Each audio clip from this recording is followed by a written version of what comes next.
Welcome to a channel जहाँ पढ़ाई होती है एंड लेट्स स्टार्ट विथ आज का session. Let me quickly share my screen with all of you and then we are ready to start the discussion. Are you guys able to hear me and see the screen as well? एक बार confirm करो. Welcome to the discussion. आज हम थोड़ी सी बात PYQs की करने वाले हैं. PYQs is an important benchmark. एक इम्पॉर्टेंट बेंचमार्क रहता है तैयारी के पॉइंट ऑफ व्यू से. और जो इनिशियली जो लोगों ने पढ़ाई शुरू कर ली है with litmus also and people who have started preparation otherwise also, it's important कि अगर आपने थोड़ा बहुत अरिथमेटिक पढ़ लिया है तो अब आजमा के देखें PYQs के पॉइंट ऑफ व्यू से कि आप ठीक कर रहे हैं, सही डायरेक्शन में चल रहे हैं, कुछ समझ में आ रहा है, चीज़ें हो रही हैं या नहीं हो रही हैं. ठीक है, तो वो चीज़ें भी आपको धीरे धीरे PYQs के साथ में चेक करते रहने से आपको आइडिया मिलता जाएगा. और ये सेशंस भी हम आपके लिए कंडक्ट कराते रहेंगे so that it can benefit you. तो चलिए शुरू करें. Are you guys ready? ठीक है. कैट 2017 स्लॉट 1 के अंदर से QA उठा रहे हैं कुछ बेसिक वाले क्वेश्चंस. फटाफट आपका टाइमर अभी शुरू हो गया है. लगभग मैं आपको 30 सेकेंड्स देने वाला हूँ. Let us all quickly try this and then we will start solving it. 30 second का टाइमर आपका चलेगा. 30 सेकेंड के टाइमर में फटाफट सॉल्व करो and then let us try this. क्या बात है भाई, आंसर्स भी आ गए हैं. चलो, यहाँ तो वैसे लिखा हुआ है. ठीक है, but what is important is how do you go about solving is more important. आप अपने कॉन्सेप्ट्स को किस तरीके से आप यूटिलाइज करते हो वो इम्पोर्टेंट है. तो चलो आओ देखते हैं. और आप देखो कैट लेवल आप इसी को बोलते हो. कैट में किस लेवल के क्वेश्चंस आते हैं? ऐसा नहीं कि सारे डिफिकल्टी आएंगे, इजी भी आएगा, डिफिकल्ट भी आएगा. आपको सारे ही समझना है और सारा ही सॉल्व करना है. ठीक है, तो चलो शुरू करते हैं. Arun's present age is in years is 40% of Varun's. तो हम क्या लिख सकते हैं कि A is 0.4B. Simple representation. तो सबसे पहले एक चीज़ आपको सीखनी पड़ेगी. सब लोग जो भी मैथ्स के अंदर नए हैं, अरिथमेटिक अलजेब्रा के अंदर नए हैं, कोई भी क्वेश्चन आ रहा है, सबसे पहले ये देखो कि इक्वेशन बना पा रहे हो कि नहीं. इक्वेशन अपना बेसिक तरीके से बनाओ. तो पहला वाला हमने ठीक बना लिया, यहाँ पे हो गया. In another few years Arun's age will be half of Varun's. ठीक है, थोड़े टाइम के बाद, ठीक है, थोड़े समय के बाद अरुण्स as will be half of Varun's. तो A plus X will become 0.5 times B plus X. Correct, यही लिखा हुआ है. अब आप ये सोच रहे होंगे कि भाई ये किस तरीके से सॉल्व होगा. तो 3 वेरिएबल हो गया और 2 ही इक्वेशन है. यस और नो बोल. ऑब्वियस सी बात है कि अगर हम इसको गौर से देखोगे तो तुम इसको सॉल्व नहीं कर पाओगे. You can't solve for all 3 variables and therefore जो क्वेश्चन में पूछ रहा है वो असल में कोई एब्सोल्यूट वैल्यू है ही नहीं. वो क्या है? एक परसेंटेज है, एक रेशियो है. अगर ये चीज़ें समझ में आने लग जाएंगी ना तो तुम्हें कभी ऐसा नहीं लगेगा कि मेरे से नहीं हो पा रहा है कोई प्रॉब्लम. ठीक है, क्योंकि वो प्रॉब्लम इस वजह से आपसे नहीं हो पा रहा है क्योंकि वो प्रॉब्लम सॉल्वेबल भी नहीं है. ठीक है, तो यहाँ पे अगर आपको वेरिएबल निकालना पड़े तो नहीं होगा. लेकिन जो क्वेश्चन में पूछा है वो वेरिएबल नहीं है तो आप सेफ हैं, इसको सॉल्व कर सकते हैं. देखो कैसे सॉल्व होगा. सिंपली यहाँ पे देखो, पूछ रहा है कि by what percentage will Varun's age increase during this period. तो असल में अगर हम गौर से देखें तो हमें यही पूछ रहा है कि भाई आपका यहाँ पे x और b का रिलेशनशिप पूछ रहा है. यही पूछ रहा है ना, x और b का रिलेशनशिप ही तो पूछ रहा है. तो आप इसको सिंपली सॉल्व कर सकते हो. आपको क्या करना है? खाली वेरिएबल a एलिमिनेट करना है. क्या निकालना है अगर ये पता हो ना तो क्वेश्चन करना आसान हो जाता है. अब देखो इसमें से अगर इसको सब्ट्रैक्ट कर दोगे तो क्या होगा? तुम्हें मिल जाएगा यहाँ पे x, यहाँ पे मिल गया 0.5B माइनस 0.4B, तो 0.1B मिल गया, प्लस 0.5x यहाँ पे मिल गया. तो 0.5x is equal to 0.1B हो गया. तो यहाँ पे अपना x upon b is equal to 1/5. तो देयरफॉर हो गया 20%. तो कितने से इंक्रीज हुआ? 20% से. सिंपल सोल्यूशन है कि नहीं? अब मैं इसी पॉइंट पे घबरा जाऊं कि ओ माय गॉड 3 वेरिएबल हो गया, 2 ही इक्वेशन है, कैसे सॉल्व होगा? तब तो खेल वैसे ही खत्म है. तो पैनिक नहीं करना है. आप देखोगे क्या पूछ रहा है. इस वाले में अपने को पता चल गया था कि भाई पूछ रहा है कि x upon b into 100. x upon b into 100 calculate हो जाएगा ना यहाँ से. लेकिन x इंडिविजुअली बोलो या b इंडिविजुअली बोलो वो आप कैलकुलेट नहीं कर पाएंगे. 3 वेरिएबल्स हो जाएंगे और 2 ही इक्वेशन रहेगा. यहाँ तक सबको समझ में आया कि नहीं? कंफर्म करो. आसान सवाल था और बेसिक का एप्लीकेशन हमने यहाँ पे देखा. एक और सवाल देखते हैं. Let us all try this. एक बार फटाफट ट्राई करेंगे. टाइम एंड वर्क बहुत सारे लोग एकदम फ्रेश कल वाले सेशन में पढ़ा है, तो एक बार ट्राई करो इस वाले क्वेश्चन को. Let us all take 30 seconds and try this. चलो देखते हैं, लेट अस सी कि कैसे सॉल्व करेंगे इस प्रॉब्लम को। देखो, a person can complete a job in 120 days. मान ले कि ये जो भी इंसान है वो एक दिन में 1 यूनिट काम करता है, ठीक है। तो तुम्हारा 120 डेज में जो टोटल वर्क हो जाएगा वो हो जाएगा 120 यूनिट्स। हो गया खत्म। अच्छा, he works alone on day 1। तो पहले दिन कितना काम हुआ? 1 unit. On day 2 he is joined by another person who also can complete job in exactly 120 days. मतलब जो दूसरा इंसान जो इसको ज्वाइन किया दूसरे दिन पे, वो भी एक दिन में 1 ही यूनिट काम करेगा। टोटल काम 120 यूनिट है। तो दूसरे दिन पे कितना काम होगा? 2 यूनिट काम होगा। तीसरे दिन पे सिमिलरली क्या होगा? एक और इंसान आ जाएगा, 3 यूनिट काम होगा। ऐसे करते करते एन डेज तक काम चलेगा। अब बोल रहा है कि like this every day a new person with the same efficiency joins the work.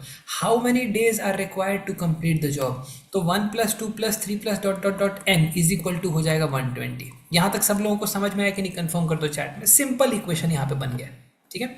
अब देखो, 1 से लेके n तक sum of first n natural numbers हम कैसे रिप्रेजेंट करते हैं? Sum of first n natural numbers हम बोलते हैं भाई n इंटू n + 1/2 हो जाएगा। अब क्या अपने को यहाँ पे क्वाड्रेटिक सॉल्व करना पड़ेगा?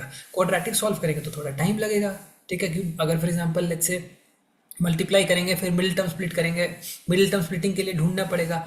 उसका एक आसान उपाय देखो, आसान उपाय ये है, ज़रा गौर से देखना, मज़ेदार है। ये n इंटू n + 1 है और यहाँ पे /2 है, इज इक्वल टू 120 है। तो इसको तुम लिख सकता है n into n + 1 is equal to 240। अब क्या करो कि इसको n + 1 को भी अप्रॉक्सीमेटली n ही ले लो, तो क्या हो जाएगा? ये n² अप्रॉक्सीमेटली इक्वल टू 240 हो जाएगा। अब n² अप्रॉक्सीमेटली इक्वल टू 240 हो गया, तो देखना कौन सा नंबर है जो 240 के आसपास स्क्वायर देता है। एक तो 15 देता है 225 और 16 देता है 256, ठीक है। तो जो भी है इसी के आसपास होगा। 15 लेके ट्राई कर लेते हैं। तो 15 अगर यहाँ पे n की जगह प्लग इन कर दें तो 15 इंटू 16/2 अपने को इंडीड 120 दे रहा है, मतलब n का वैल्यू मिल गया 15। ये तरीके से आपको क्वाड्रेटिक नहीं सॉल्व करना पड़ेगा, आपका काम आसानी से हो जाएगा। कितने लोगों को समझ में आया? एक बार कंफर्म करो। ये बड़ा ब्यूटीफुल थॉट प्रोसेस है ये वाला, ये कि हम जो अप्रोक्सीमेट करके n का वैल्यू खींच निकालते हैं ना, इसमें अपने को क्वाड्रेटिक सॉल्व नहीं करना पड़ता है। ये वाला जो सोल्यूशन का स्टेप है ये काफ़ी प्यारा स्टेप है इस वाले प्रॉब्लम के अंदर। कितने लोगों को समझ में आ गया? एक बार फटाफट चैट में कंफर्म कर दो, ठीक है। एक और चीज़ मैं बोलूँगा कि आपका अरिथमेटिक के अंदर अगर 1-2 टॉपिक्स है जिसको तुम टारगेट कर सकते हो, टाइम एंड वर्क उसमें ज़रूर एक टॉपिक होना चाहिए। बिकॉज टाइम एंड वर्क में तुम 2017 से लेकर 2024 तक का पेपर उठा लो, तुमको बहुत ज़्यादा डिफिकल्ट कोई क्वेश्चन मिलेगा ही नहीं। अगर तुमने टाइम एंड वर्क के अंदर, जैसे हमने क्लास में 4 चीज़ें पढ़ी हैं, कौन सी 4 चीज़ें पढ़ी हैं टाइम एंड वर्क के अंदर? हमने पढ़ा 1 डे वर्क अप्रोच, ठीक है ना। 1 डे वर्क अप्रोच हमने एक पढ़ा, ठीक है, 1 डे वर्क। दूसरा हम लोगों ने इसके अंदर एलसीएम पढ़ा। तीसरा हम लोगों ने इसके अंदर पढ़ा एमडीएच। और चौथा हम लोगों ने इसके अंदर पढ़ा एफिशिएंसी या रेशियो, ठीक है। ये 4 चीज़ों के ऊपर पूरा खेल चलता है। तो टाइम एंड वर्क के अंदर आपको बहुत ज़्यादा इन्वेस्टमेंट, कम इन्वेस्टमेंट पे आपको ज़्यादा रिटर्न मिलता है। तो ये एक ऐसा टॉपिक है जिसको आप ज़रूर पकड़ के चल सकते हो और ये आपको डेफिनेट डिविडेंड देगा। अगर आप अरिथमेटिक के अंदर कोई चीज़ अच्छे से करना चाहते हो तो टाइम एंड वर्क को अच्छे से करो। इसके आपको मैं आपको आई कैन टेल यू, आप ज़रूर चेकआउट कर लो। आपको वेबसाइट पे भी मिल जाएगा जो आपके पिछले सीज़न के पेपर्स हैं, पास्ट पेपर्स, आप चेकआउट करो। आपको टाइम एंड वर्क में बहुत डिफिकल्ट क्वेश्चन नहीं मिलेगा और टाइम एंड वर्क का जितना बेसिक हमने करा है ना उसमें मैक्सिमम क्वेश्चन सॉल्व हो जाएंगे।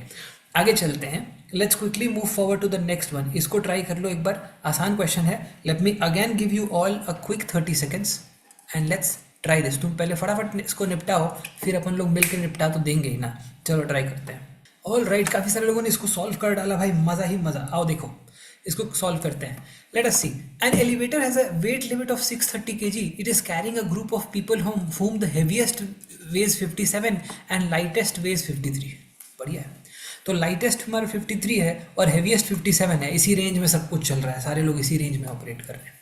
अब बोल रहा है कि maximum possible number of people in the group क्या होगा। देख भाई, मैक्सिमम अगर नंबर ऑफ पीपल तुमको ग्रुप में रखना है तो तुम किस तरीके से रखेगा, ठीक है। इस वाले के अंदर जो बहुत लोगों ने इस वाले क्वेश्चन के अंदर गलती करी थी, हेमंत तूने जो गलती करी वही वाली कि इसमें 9 मार्क करके आ गए। वो तो मैंने यहाँ पे लिखा हुआ है ना तो लोग संभल गए, नहीं तो बहुत सारे लोग इसमें 11 ही मार्क करते, ठीक है। थोड़ा सा मैंने आंसर यहाँ मेंशन कर दिया ना तो संभल गए, नहीं तो ठीक है 9 मार्क करके आ जाते। सो इस वाले प्रॉब्लम के अंदर देखो 53 एंड 57 ये 2 वेट्स तो है ही है, हेवीएस्ट और लाइटेस्ट, ठीक है। अच्छा, इसके बाद अपने पास मैक्सिमम अगर अपने को करना है, तो अगर मैक्सिमम पॉसिबल नंबर ऑफ लोग चाहिए तो हमें क्या करना पड़ेगा? कम कम कम वेट दो, इंडिविजुअल लेवल पे कम वेट दो। तो पहले तो 630 kg में दो लोग 53 और 57 वैसे ही हो गए हैं, तो 110 तो पहले ही निकाल दो, बच गया 520। अब 520 में तुम 53 kg के कितने लोग इसके अंदर तुम एडजस्ट कर सकते हो? 53 से अगर देखोगे तो तुम्हारा कितने टाइम्स में आएगा? 9 पॉइंट समथिंग आएगा। तुम बेसिकली 9 लोगों को इसमें और एडजस्ट कर सकते हो।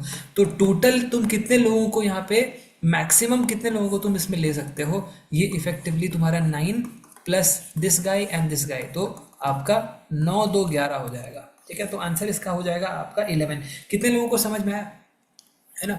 दिस प्रॉब्लम इज लाइक कि बचपन में जब हम बर्थडे वाले टाइम पे जब स्कूल में चॉकलेट बांटते थे ना, ठीक है, तो स्कूल में चॉकलेट बांटते थे, तो बेस्ट फ्रेंड को ज़्यादा देते थे, टीचर को थोड़ा ज़्यादा देते, बाकी सबको कम कम देते थे ताकि ज़्यादा लोगों को कवर करना है ना? तो वैसा ही है, कम कम देंगे तो ज़्यादा लोगों को कवर कर पाएंगे। ये वाला प्रॉब्लम कितने लोगों को समझ में आया? एक बार फटाफट चैट में कंफर्म करो। ठीक है, डिफिकल्ट तो आई एम होपिंग कि नहीं लग रहा होगा, एक बार कंफर्म कर दो दोस्तों। ठीक है, तो देख पीवाईक्यूज अगर तुम कर रहा है, अगर तुम तैयारी अच्छे से कर रहा है ना, तो तुमको पीवाईक्यू में बहुत ज़्यादा स्ट्रगल नहीं मिलेगा। ठीक है, अगर तुम तैयारी अच्छे से नहीं कर रहा तो भी तुमको पीवाईक्यूज में स्ट्रगल होगा। अब आगे चलते हैं अगले वाले क्वेश्चन की तरफ। Let us all try this, एक बार इसको ट्राई करो। कितने लोगों ने पीसी पढ़ लिया है वो भी चैट में ज़रूर बताना। Late us all do this.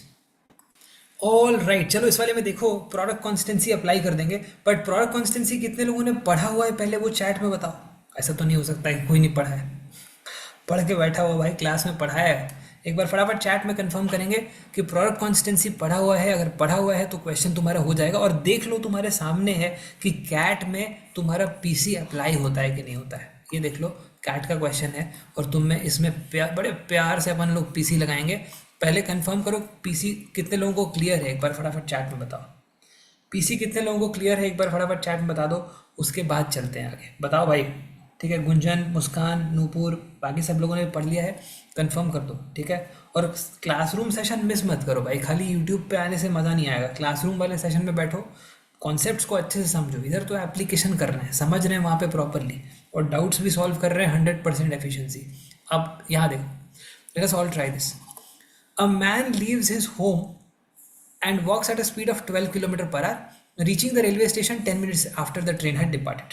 ठीक है, if instead he had walked at a speed of 15 km per hour, he would have reached the station 10 minutes before the train's departure. ठीक है, ट्रेन छूट गई है। ठीक है, अभी बैठ के सोच रहा है कि अगर थोड़ा जल्दी चलते ना तो पहुंच ही जाते। ठीक है, ये टिपिकली हम भी यही करते हैं। ठीक है, मेरी एक बार फ्लाइट छूट गई थी। ठीक है, मेरी फ्लाइट छूट गई और जो गार्ड था जहाँ से हम एंट्री लेते हैं, वो मेरे को बोलता है कि सर आप बड़ी जल्दी आ गए। उस मुझे पता नहीं, जल्दी में था मैं, मेरे को पता नहीं कि सार्काज़म में बोल रहा है, और मैं भी उसको बोल रहा हूँ कि भैया कोई बात नहीं, वेट कर लेंगे थोड़ा। ठीक है, समझ रहा है, मतलब अलग ही हो जाता है कई कई बार तो। ओके, अब इसको देखो कैसे हम इसको सॉल्व करेंगे, लेट्स सी। देखो बंधु, पहले तुम 12 किलोमीटर पर आवर पे चल रहा था तो तुम 10 मिनट लेट हो जा रहा था। ठीक है, फिर तुम 15 किलोमीटर पर आवर पे चलने लगा तो तुम 10 मिनट पहले पहुंच गया ना, है ना, 10 मिनट अर्ली पहुंच गया। तो या तो लेट हो जा रहा है या अर्ली हो जा रहा है, टाइम पे कभी नहीं पहुंच रहा है। ठीक है, एकदम शनिचर नहीं उतर रहा है इसका। ठीक है, एकदम पहुंच ही नहीं रहा है टाइम पे।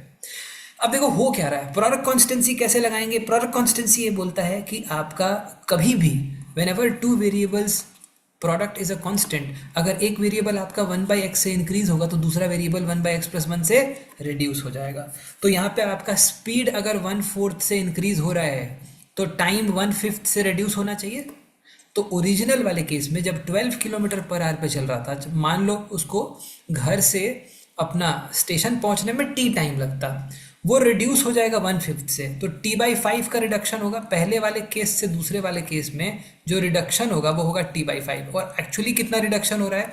10 मिनट लेट से 10 मिनट अर्ली, मतलब 20 मिनट का रिडक्शन हो रहा है। तो हम बोल सकते हैं कि 100 मिनट्स लग रहा है।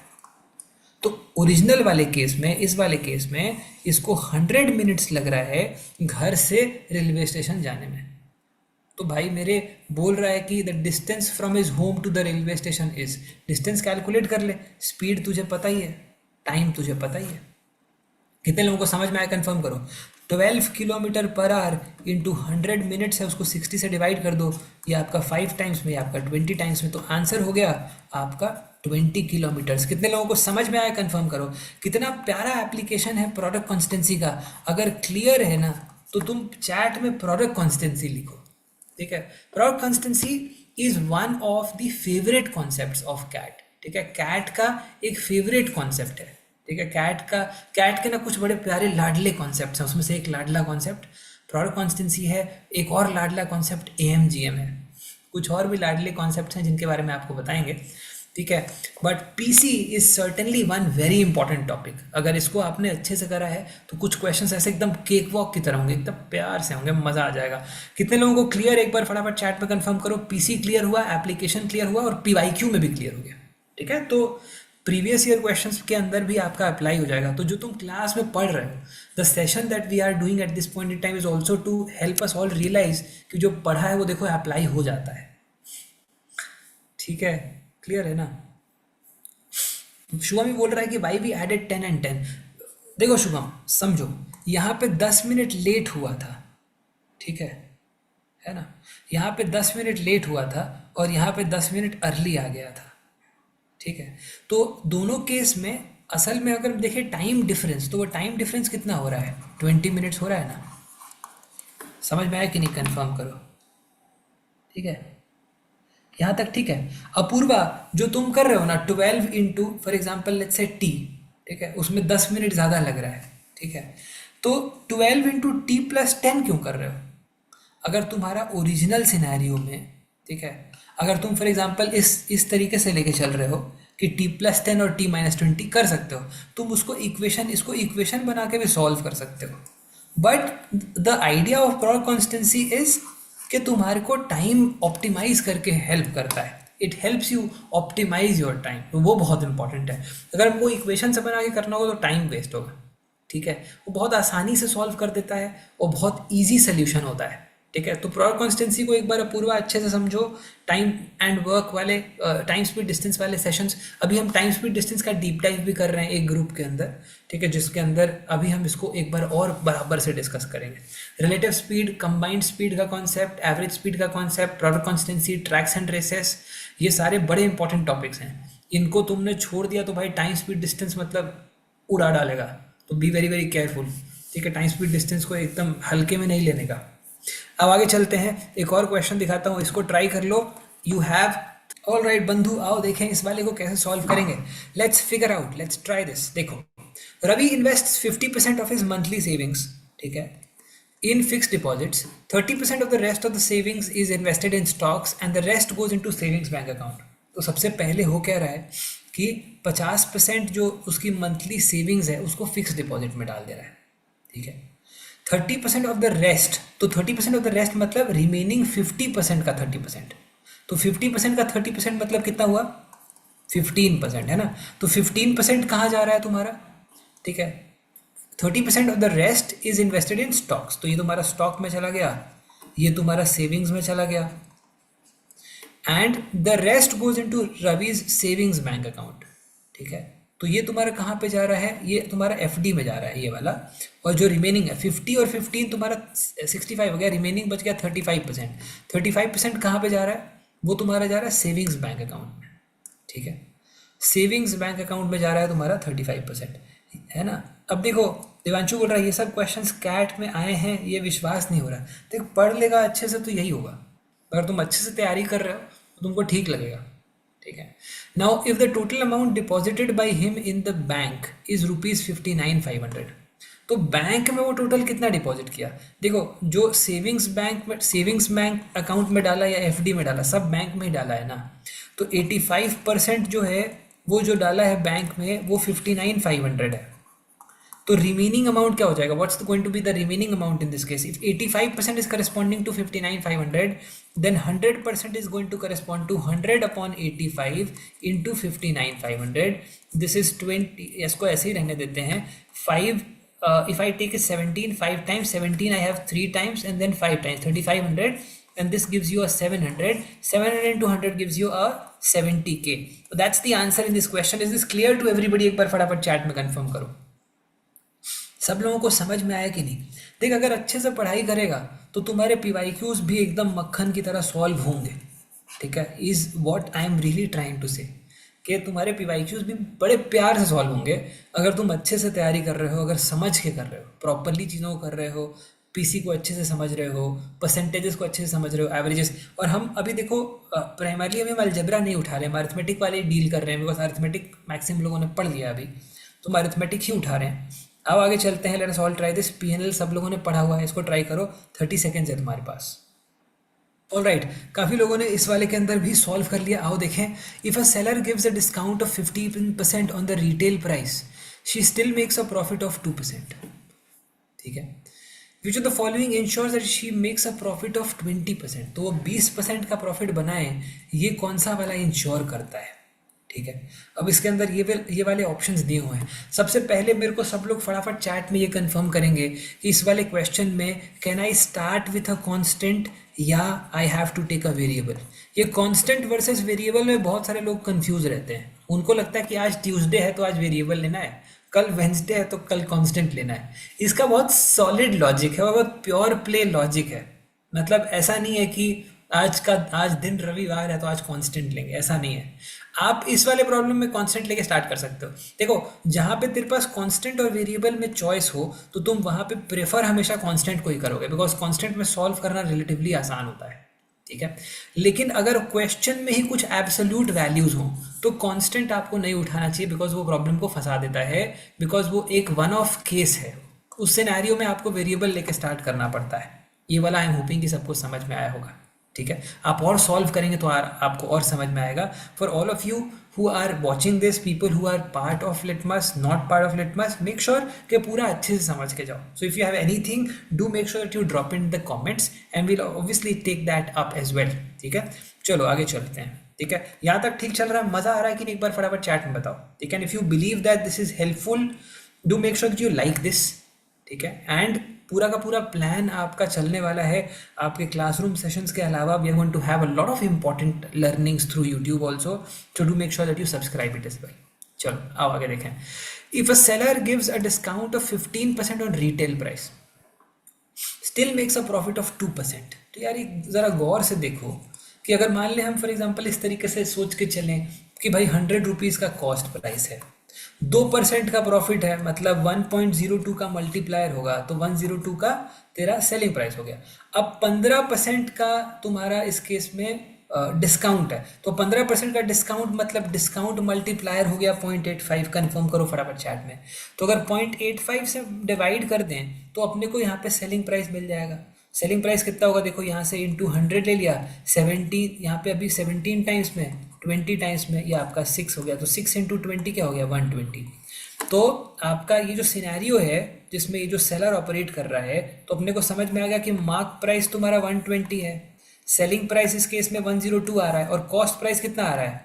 100 आ रहा है। अब बोल रहा है कि अगर इनको 20% का प्रॉफिट चाहिए तो क्या करना पड़ेगा? अब भाई कॉस्ट प्राइस और मार्क प्राइस में ही 1.2 का मल्टीप्लायर है, तो ऑब्वियस सी बात है कि अगर इनको 20% का प्रॉफिट चाहिए तो मार्क प्राइस पे ही सेल करना पड़ेगा, which is same as sell at retail price. कितने लोगों को समझ में आया? एक बार फटाफट चैट में कंफर्म करो बंधु। Is this absolutely clear to everybody or not? एक बार फटाफट बताओ। इस वाले सेशन के अंदर हमने कुछ कुछ बड़े बेसिक से सवाल उठाए हैं, ठीक है? एक बार सब लोगों को क्लियर हुआ ये वाला तो कंफर्म करो। एक और क्वेश्चन ट्राई करते हैं, let us all do this.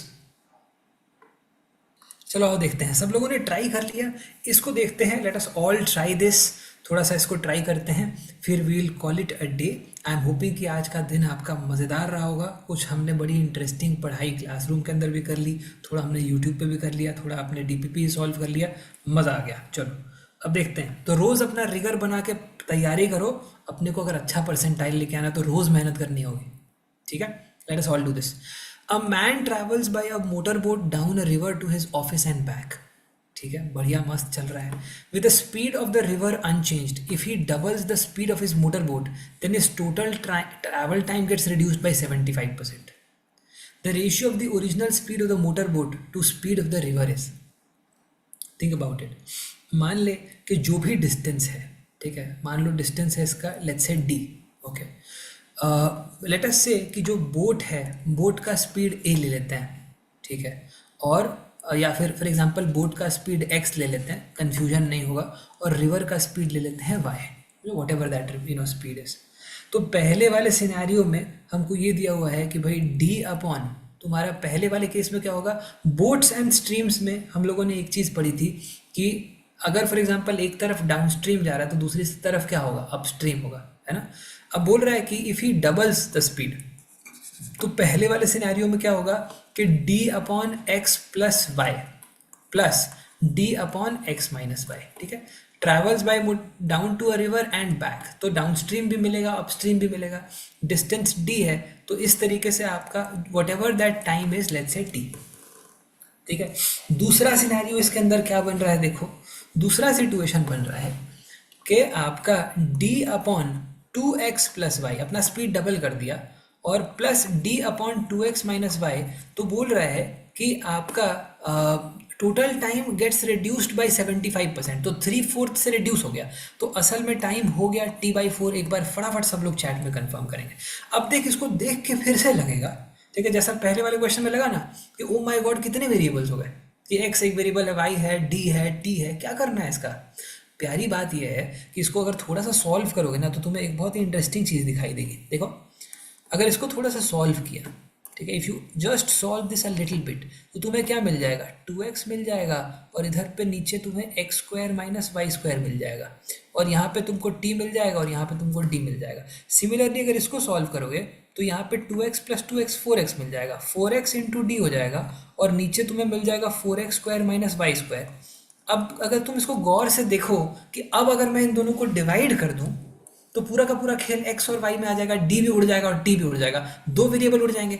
और लास्ट मेरे से पूछ रहा है, ठीक है, ratio of original speed of the boat to speed of river, effectively x upon y ही पूछ रहा है ना। तो अगर हमने इस डायरेक्शन में ऑपरेट किया तो हम सही आंसर की तरफ जा रहे हैं, क्योंकि हमने d को एलिमिनेट कर दिया और t को एलिमिनेट कर दिया।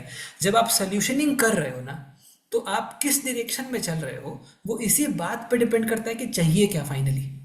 अगर उस चीज़ के ऊपर आप ध्यान से देखोगे ना तो आपको समझ में आएगा कि क्या स्टेप लेना है। हम यहाँ पे d और t को एलिमिनेट करेंगे। इसको कैसे करेंगे एलिमिनेट, डिवाइड कर देंगे।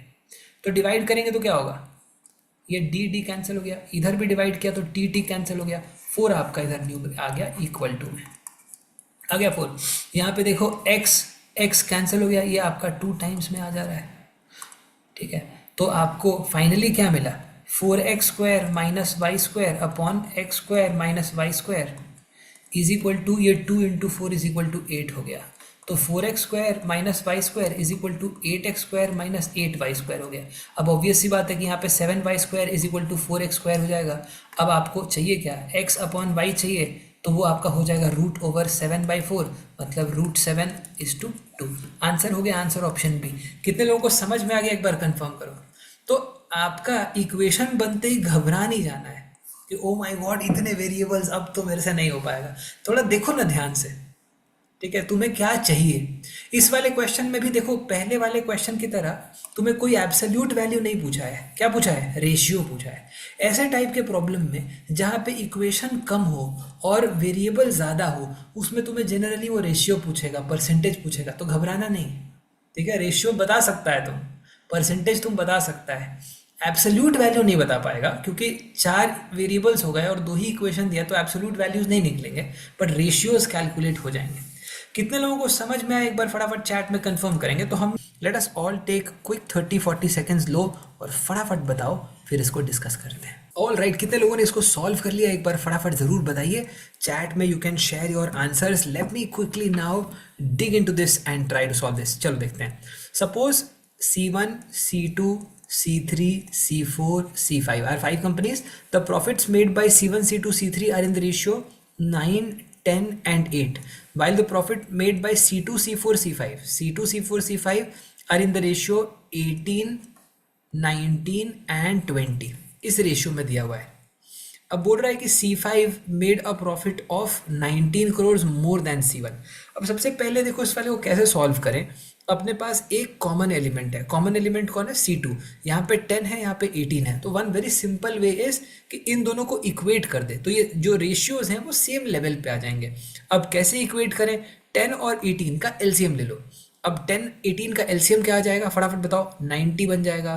तो हम क्या करें, इसको 9 से मल्टीप्लाई कर दे पहले वाले रेशियोज, और दूसरे वाले को 5 से मल्टीप्लाई कर दो, तो अपना काम हो जाना चाहिए। Let us have a look at this. So 9 से अगर मल्टीप्लाई करें, so this becomes 81, this becomes 90 and this becomes 72। Okay, 9 से मल्टीप्लाई कर दें, इसको 5 से मल्टीप्लाई कर दें तो ये 90 हो जाएगा, ये अपना 95 हो जाएगा, और ये अपना 100 हो जाएगा। तो 80 90 72 95 100 सेम लेवल पे आ गया। अब अपने को बोल क्या रहा है कि C5 has made a profit of 90 crore more than C1। C5 इससे 19 ज़्यादा किया है C1 से, तो यही रेशियो परफेक्टली सेटिस्फाई हो जा रहा है। देखो ये 81 है, ये 100 है, कितना डिफरेंस आ रहा है, 19, तो ये परफेक्टली सेटिस्फाई कर रहा है। तो इसी रेशियो को हम एज इज इक्वल ले लेंगे। अब पूछ रहा है कि total profit made by all the 5 companies क्या हो जाएगा। अब टोटल प्रॉफिट के बारे में अगर बात करें तो 1 + 2 + 5, लास्ट डिजिट 8 होना चाहिए, उसको हटा दो, इसको भी हटा दो। उसके बाद अपने पास यहाँ पे जो नंबर्स हैं 1 2 3 4 5, 5 नंबर्स हैं, तो 400 से कम तो कैसे ही होगा, 438 करोड़ मार्क कर देंगे। सबको समझ में आया, एक बार फटाफट चैट में कंफर्म करेंगे। तो थोड़ी थोड़ी चीज़ें आप ऑप्टिमाइज कर सकते हो, आपसे आप उससे आपका स्पीड भी इम्प्रूव हो जाएगा। ठीक है, कई बार लास्ट डिजिट देखने से, अब यहाँ पे लास्ट डिजिट हमने देखा, अगर किसी एक ही में 8 होता तो उसको पहले ही मार्क करके निकल जाते। फिर ये नंबर्स देखा, ये सारे नंबर्स आपके 70 80 के ऊपर हैं, तो सारे नंबर 70 के ऊपर हैं, 5 नंबर्स हैं, तो 350 के नीचे टोटल होगा कैसे। तो पूरा आपको ऐड करने की ज़रूरत नहीं है। ये छोटी छोटी चीज़ों का अगर हम ध्यान रखें तो अपने स्पीड को ऑप्टिमाइज कर सकते हैं। ठीक है, और जब भी आप सॉल्व कर रहे हैं, start also looking out for better ways of doing it. तो जब भी आप घर पे सॉल्व कर रहे हैं, ट्राई टू डू दैट। कितने लोगों ने ठीक सॉल्व किया, एक बार फटाफट चैट में कंफर्म करेंगे। Gunjan got it absolutely right, Shantanu, Aritra, Naman, very very nice, good work guys, very very good, perfect. तो एक बढ़िया कैट क्वेश्चन आप लोगों ने सॉल्व कर लिया, मुबारक आप सब लोगों को अगर आपने इसको टाइमली सॉल्व किया। चलो आगे चलते हैं, अगले लेके चलता हूं एक और इंटरेस्टिंग क्वेश्चन की तरफ। Let us all try this, let us all take 30 seconds quick. All right, चलो देखते हैं। ये वाला रिलेटिवली आसान है, बहुत ज़्यादा टाइम नहीं लगाएंगे, फटाफट देखो। The number of girls appearing for an admission test is twice the number of boys। ठीक है, तो number of girls is twice the number of boys। हो गया। अब if 30% of the girls and 45 of the boys get admission, 30% of the girls getting admission, so 30% basically आपका 0.3 times ले लेगा, तो कितना हो गया 0.6x। so how many did not get admission, 1.4x। अच्छा, बॉयज में 45% got admission, so 0.45x got it, 0.55x did not get it. अब बोल रहा है the percentage of candidates who do not get admission. अब जिनको एडमिशन नहीं मिला वो कितने हैं, तो 1.4x प्लस 1.55 तो 1.95x हो जाएगा, करेक्ट है ना, 1.95x हो जाएगा, और डिवाइडेड बाय 2 + 1 आपका 3 हो जाएगा, तो ये 65% आ गया। इजीली सॉल्व हो गया। आई एम होपिंग कि सबको समझ में आया होगा, कोई दिक्कत वाली बात नहीं है। एक बार फटाफट सब लोग चैट में कंफर्म करेंगे कितने लोगों को क्लियर हो गया। ठीक है दोस्तों, क्लियर है, तो ये आपने बहुत आसानी से कर लिया, इसमें कोई दिक्कत वाली बात नहीं है। इसको आप और भी कई तरीक़ों से सॉल्व कर सकते हैं। फॉर एग्जांपल जैसे मान लो यहाँ पे 30% of the girls got admission, तो कितने लोगों को नहीं मिला होगा, 70%, राइट, 70% लोगों को नहीं मिला होगा। यहाँ पे 45% लोगों को मिला, तो कितने लोगों को नहीं मिला होगा, 55%। अब बोल रहा है कि फाइनली कितने लोगों को एडमिशन नहीं मिला, तो ये 2:1 के रेशियो में है ना, तो क्या कर लो, सीधा वेटेड एवरेज ले लो, खत्म, खेल हो गया। वेटेड एवरेज ले लो तो 140 आ गया, प्लस 55 आ गया, डिवाइडेड बाई 3 कर दिया तो 195/3, सीधा ही 65% दे देगा। तो ये मैंने आपको थोड़ा सा एक्सप्लेन करने के लिए प्रॉपर तरीके से बताया, लेकिन एक लाइन में सोल्यूशन है, सीधा वेटेड एवरेज लो, खेल खत्म हो जाता है। कितने लोगों को क्लियर हुआ, तो 10-15 सेकंड बहुत है इस टाइप के क्वेश्चन के लिए। और देखो कैट का क्वेश्चन है, तो ऐसा नहीं है कि मतलब कैट में आपके इजी क्वेश्चंस नहीं आएंगे। आप अगर सही तरीके से तैयारी करेंगे आपको इजी क्वेश्चंस भी मिलेंगे। ठीक है, धीरे धीरे कुछ पेपर्स ऐसे होते हैं जिसमें नंबर ऑफ इजी क्वेश्चंस कम होते हैं, जैसे कैट 23 का पेपर भी हम इस जर्नी में सॉल्व करेंगे। इस जर्नी में हम सारे पेपर सॉल्व करने वाले हैं, PYQs, इससे रिलेटेड आपका जैट से रिलेटेड जो PYQs हैं, कैट से रिलेटेड कुछ पुराने ज़माने के IFT के पेपर भी उठाएंगे, तो बड़ा मज़ा आएगा। ठीक है, तो जुड़े रहिए, मेहनत करते रहिए, क्लासरूम के अंदर क्लासरूम के बाहर पढ़ाई चलती रहनी चाहिए, एफर्ट मारते रहने का। चलो आगे चलते हैं अगले क्वेश्चन की तरफ। आई एम होपिंग कि ये वाला सबको समझ में आया होगा। Let's move to the next question. इस वाले के अंदर let me give you all quick 40-45 seconds. थोड़ा सा लंबा है लेकिन आराम से हो जाएगा. Let us quickly do this. All right, चल इसको ट्राई करते हैं. Let us all have a look at it. I am hoping कि एटलीस्ट सब लोगों ने क्वेश्चन तो पढ़ ही लिया होगा. Even if you not able to do it, let's do it together. आओ मिल के सॉल्व कर लेते हैं. देखो यहाँ पे if you look at this, a stall sells popcorn and chips in packets of 3 sizes, large, super and jumbo. ठीक है. The number of large, super and jumbo packets in it stock are in the ratio 7, 17, 16 for popcorn. तो अगर हम popcorn के लिए देखें, large, ठीक है, सुपर एंड जंबो, है ना. हम सब लोगों का ये लार्ज, सुपर और जंबो के चक्कर में बहुत सारा कटा है. ठीक है, अलग अलग सिनेमा थिएटर्स में. लेकिन उस कहानी को, उस जर्नी को बाद में डिस्कस करेंगे. पहले क्वेश्चन देख लेते हैं. तो अपने पास 7 है, 17 है एंड 16 है. Large, super and jumbo. Correct. ये आपके पॉपकॉर्न का नंबर्स रेशियो दिया हुआ है, नंबर्स नहीं. और उसके अलावा आपके चिप्स का नंबर यहाँ पे दिया हुआ है 6, 15 एंड 14, है ना. इतना खर्चा हो गया तो एक चिप्स भी ले ही लेते हैं मालिक. आ गया चिप्स का नंबर. आगे चलते हैं. 7, 17, 16 है तो टोटल यहाँ पे क्या बन जा रहा है. अगर हम रेशियो को ऐड कर लें तो ये बन जा रहा है आपका 40. यहाँ पे 6, 15, 21 बन जा रहा है 35. ठीक है. Okay. If the total number of popcorn packets is the same as number of chips packet, मतलब ये दोनों सेम ही नंबर्स हैं टोटल में. ये दोनों नंबर सेम कैसे होंगे. सेम बहुत सिंपल है. क्या नंबर हम ऐसा ले सकते हैं जिसमें हम इन दोनों को सेम ले सकें. तो फॉर एग्जांपल कोई भी ऐसा नंबर ले लो जो दोनों से डिवाइड हो जाए. एग्जाम्पल के तौर पे एलसीएम ले लो. तो 40, 35 का क्या एलसीएम हो जाएगा. किस तरीके से हम ज़रा क्विकली इसको कैलकुलेट कर सकते हैं. देख यहाँ पे अपने पास 5 इंटू 7 है, यहाँ पे अपने पास 5 इंटू 8 है. तो 5 इंटू 7 इंटू 8 ले लेते हैं तो बन जाएगा. तो क्या नंबर बना आपका 56 इंटू 5, 280 बन जा रहा है. तो 280 बनाना है. अब इसको 280 बनाने के लिए इस वाले को 7 से मल्टीप्लाई कर दो तो ये 49 हो जाएगा, ये आपका 119 हो जाएगा और ये आपका 112 हो जाएगा. तो ये 280 टोटल हो जाएगा. और ये 35 को 280 बनाने के लिए 8 से मल्टीप्लाई कर दो तो ये 48 हो जाएगा, ये आपका 120 हो जाएगा और ये आपका 112 हो जाएगा. अब बोल रहा है कि jumbo popcorn and jumbo chips का रेशियो क्या है. जंबो, दोनों जंबो जंबो का रेशियो क्या आ रहा है 112, 1:1. तो आपका आंसर हो गया आंसर ऑप्शन ए. तो ये भी अगेन बहुत प्यारा सवाल, पहले वाले क्वेश्चन जो हमने देखा वैसा ही है. ठीक है. बेसिक रेशियोज का एप्लीकेशन है ये. ठीक है. रेशियोज का एप्लीकेशन है. रेशियोज के ऊपर एक क्वेश्चन है. कई बार हम क्या करते हैं ना, अरिथमेटिक के अंदर बहुत सारी चीज़ें pढ़ते हैं. प्रॉफिट एंड लॉस पढ़ लिया, टाइम एंड वर्क पढ़ लिया, टाइम स्पीड डिस्टेंस पढ़ लिया, मिक्सर एलिगेशन पढ़ लिया. ठीक है. इंटरेस्ट इंस्टॉलमेंट भी पढ़ लिया. लेकिन ना एवरेज के ऊपर ध्यान दिया, ना परसेंटेज के ऊपर ध्यान दिया, ना रेशियोज के ऊपर ध्यान दिया, ना प्रोपोर्शन के ऊपर ध्यान दिया. क्वेश्चन वहीं से आ गए तो लग गई लंका.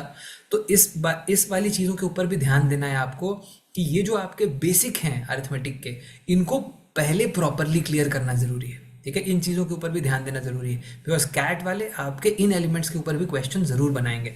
अब आगे चलते हैं अगले वाले क्वेश्चन की तरफ. Let me quickly move to the next question now. आओ देखें ये वाला क्वेश्चन ट्राई करते हैं. Let us all quickly take 30-40 seconds. इसको भी लगाओ. All right. So I am hoping कि सब लोगों ने एक बार इसको पढ़ लिया होगा. और ट्राई करते हैं कैसे सॉल्व करेंगे. In a market the price of medium quality mangoes, okay, medium quality mangoes is half that of good mangoes. ठीक है. तो मीडियम क्वालिटी मैंगोज का जो प्राइस है, let's say for example medium का प्राइस अगर x ले लेते हैं तो गुड का प्राइस 2x हो जाएगा. A shopkeeper buys 80 kg of good mangoes. 80 kg good mangoes खरीदा, 40 kg मीडियम क्वालिटी मैंगोज खरीदा, and then sells all these at a common price which is 10% less than the price at which he bought the good ones. ठीक है. अब देखो जिस इसको पूरे के पूरे को जो गुड वंस का जो प्राइस है उससे 10% कम में सेल कर देता है. तो काफ़ी स्ट्रेट फॉरवर्ड नहीं हो गया. ये देखो 80 इंटू 2 ये तेरा 160x हो गया और ये हो गया 40x. तो तुम्हारा टोटल इसका कॉस्ट प्राइस बन जा रहा है 200x और सेलिंग प्राइस क्या बन रहा है. टोटल क्वांटिटी कितना है 120 इंटू जो गुड वाला है उस पर 10% डिस्काउंट दे रहा है. तो 2x के ऊपर 10% मतलब 1.8x बन जाएगा. तो 12 into 8 96 and then 9 is 21. So 216x बन गया. अब 200x कॉस्ट प्राइस है, 21x आपका सेलिंग प्राइस है, तो 1.08 का मल्टीप्लायर है, तो 8% प्रॉफिट है. ठीक है. तो बस हो गया. आयोडेक्स मलिए काम पे. चलिए अगले क्वेश्चन की तरफ. Let us all, I am hoping that this is absolutely clear. Cake walk है. बेसिक अगर तुमने थोड़ा बहुत सही तरीके से किया है अरिथमेटिक के अंदर तो ये सब क्वेश्चन आपको कहाँ रोक लेगा. अब आगे चलते हैं. Let us all try this. Let us all take quickly 30 seconds and do this. All right दोस्तों, time is up, time is up, time is up. चलो देखें. कैसे सॉल्व करेंगे? If Fatima sells 60 identical toys at 40% discount, ठीक है, on the printed price, okay, then she makes 20% profit, बराबर है, okay, तो इनको 20% प्रॉफिट मिलता है. 10 of these toys are destroyed in fire.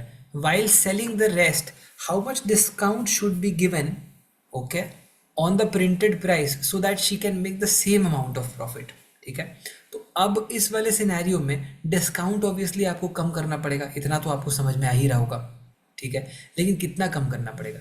देखो, आपने 10 टॉयज आपके जल गए, आपके टॉयज जल गए या कुछ भी हो गया, आपका कॉस्ट प्राइस तो सेम ही रहेगा एज अ रिटेलर. फातिमा इसमें कौन है? Fatima is the retailer. Cost price same ही रहेगा. अगर ओवरऑल कॉस्ट प्राइस सेम है, ठीक है, और ओवरऑल सेलिंग प्राइस सेम है, तो दोनों के बीच का जो प्रॉफिट है वो सेम रहेगा. तो हमें क्या करना है? कॉस्ट प्राइस तो सेम ही है, सेलिंग प्राइस को इक्वेट कर दो तो आपका काम हो जाएगा. थॉट प्रोसेस समझ में आया? कोई भी क्वेश्चन सॉल्व करने से पहले लिखने मत शुरू कर दिया करो. बहुत सारे लोग ऐसा करते हैं कि पहले 4 लाइन लिख देते हैं, फिर काटते हैं, फिर स्टार्ट से स्टार्ट करते हैं. सोच लो, पहले 5 सेकेंड 10 सेकेंड लो, सोचो क्या करना चाहते हो, अंडरस्टैंड कि आपका स्टेप्स क्या होगा, थॉट प्रोसेस बना लो पहले, उसके बाद एग्जीक्यूट करना चालू करो, ठीक है, and make it a habit while you do it. देखो, 60 आइडेंटिकल टॉयज है 40% डिस्काउंट पे. मान ले अगर फॉर एग्जांपल लेट्स से प्रिंटेड प्राइस x ले लेते हैं, तो टोटल सेलिंग प्राइस क्या हो गया इस केस में? 60 इंटू 0.6x हो गया. 10 टॉयज डिस्ट्रॉय हो गए, तो अब आपके पास कितने टॉयज हैं सेल करने के लिए? 50. अब आपको कितने पे सेल करोगे? ये देखो, सेलिंग प्राइस आपका पहले वाला और total selling price, basically total selling price आपका इक्वेट कर दो, सेम हो जाना चाहिए. टोटल सेलिंग प्राइस अगर सेम हो जाएगा तो आपका काम हो जाएगा. तो 60 into 0.6 is equal to 50 into what. So this number what is 60 into 0.6, मतलब ये कितना बन गया? 36x डिवाइडेड बाई 50, तो ये आपका बन जाएगा 0.72x. तो अब कितना डिस्काउंट देना पड़ रहा है? देखो 28% का डिस्काउंट है. मार्क करिए, आगे बढ़िए. आई एम होपिंग कि ये भी समझ में आया होगा. बड़े प्यार से सॉल्व हो गया, आसानी से. क्या करा? कुछ नहीं, सेलिंग प्राइस इक्वेट कर दिया, ठीक है. कॉस्ट प्राइस तो सेम ही है ना, ये चीज़ ध्यान रखना. कई बार एग्जाम्पल लेट्स से अगर मान लो कोई भी रिटेलर अगर प्रोडक्ट खरीदता है कॉस्ट प्राइस पे, ठीक है, तो ऐसा होता है ना कि 100 मान लो यूनिट्स उसने खरीदा, तो उसमें कई बार श्रिंकेज हो जाता है, कुछ प्रोडक्ट खराब हो जाता है, लेकिन आपका कॉस्ट प्राइस तो चेंज नहीं होता, कॉस्ट प्राइस तो उतना ही रहता है. तो अगर आपको प्रॉफिट सेम करना है तो क्या करना पड़ेगा? सेलिंग प्राइस को सेम करना पड़ेगा, ठीक है. तो that is exactly what we have done, and then in one step you can solve this problem. Would not take you more than 15-20 seconds after reading the question. Let's try the next one. थोड़ा सा basic algebra आ गया है. आज वाले session के अंदर हमने थोड़ी बात प्री एल्जेब्रा की भी करी है, ठीक है. तो प्री एल्जेब्रा के ऊपर हमने थोड़ी बात करी, आइडेंटिटीज आज क्लास में, इंडाइसेस के बारे में, आइडेंटिटीज के बारे में, ठीक है. तो थोड़ा सा बेसिक लगाओ, ये भी निकल ही जाएगा. Let us all try this. All right, चलो देखते हैं इस वाले क्वेश्चन को. अब ये वाला क्वेश्चन इस पूरे के पूरे पेपर का बहुत ही इंपॉर्टेंट क्वेश्चन है. आप गेस कर सकते हैं कि मैं ऐसा क्यों कह रहा हूँ. इस वाले पेपर का ये वाला क्वेश्चन इतना इंपॉर्टेंट क्वेश्चन क्यों है?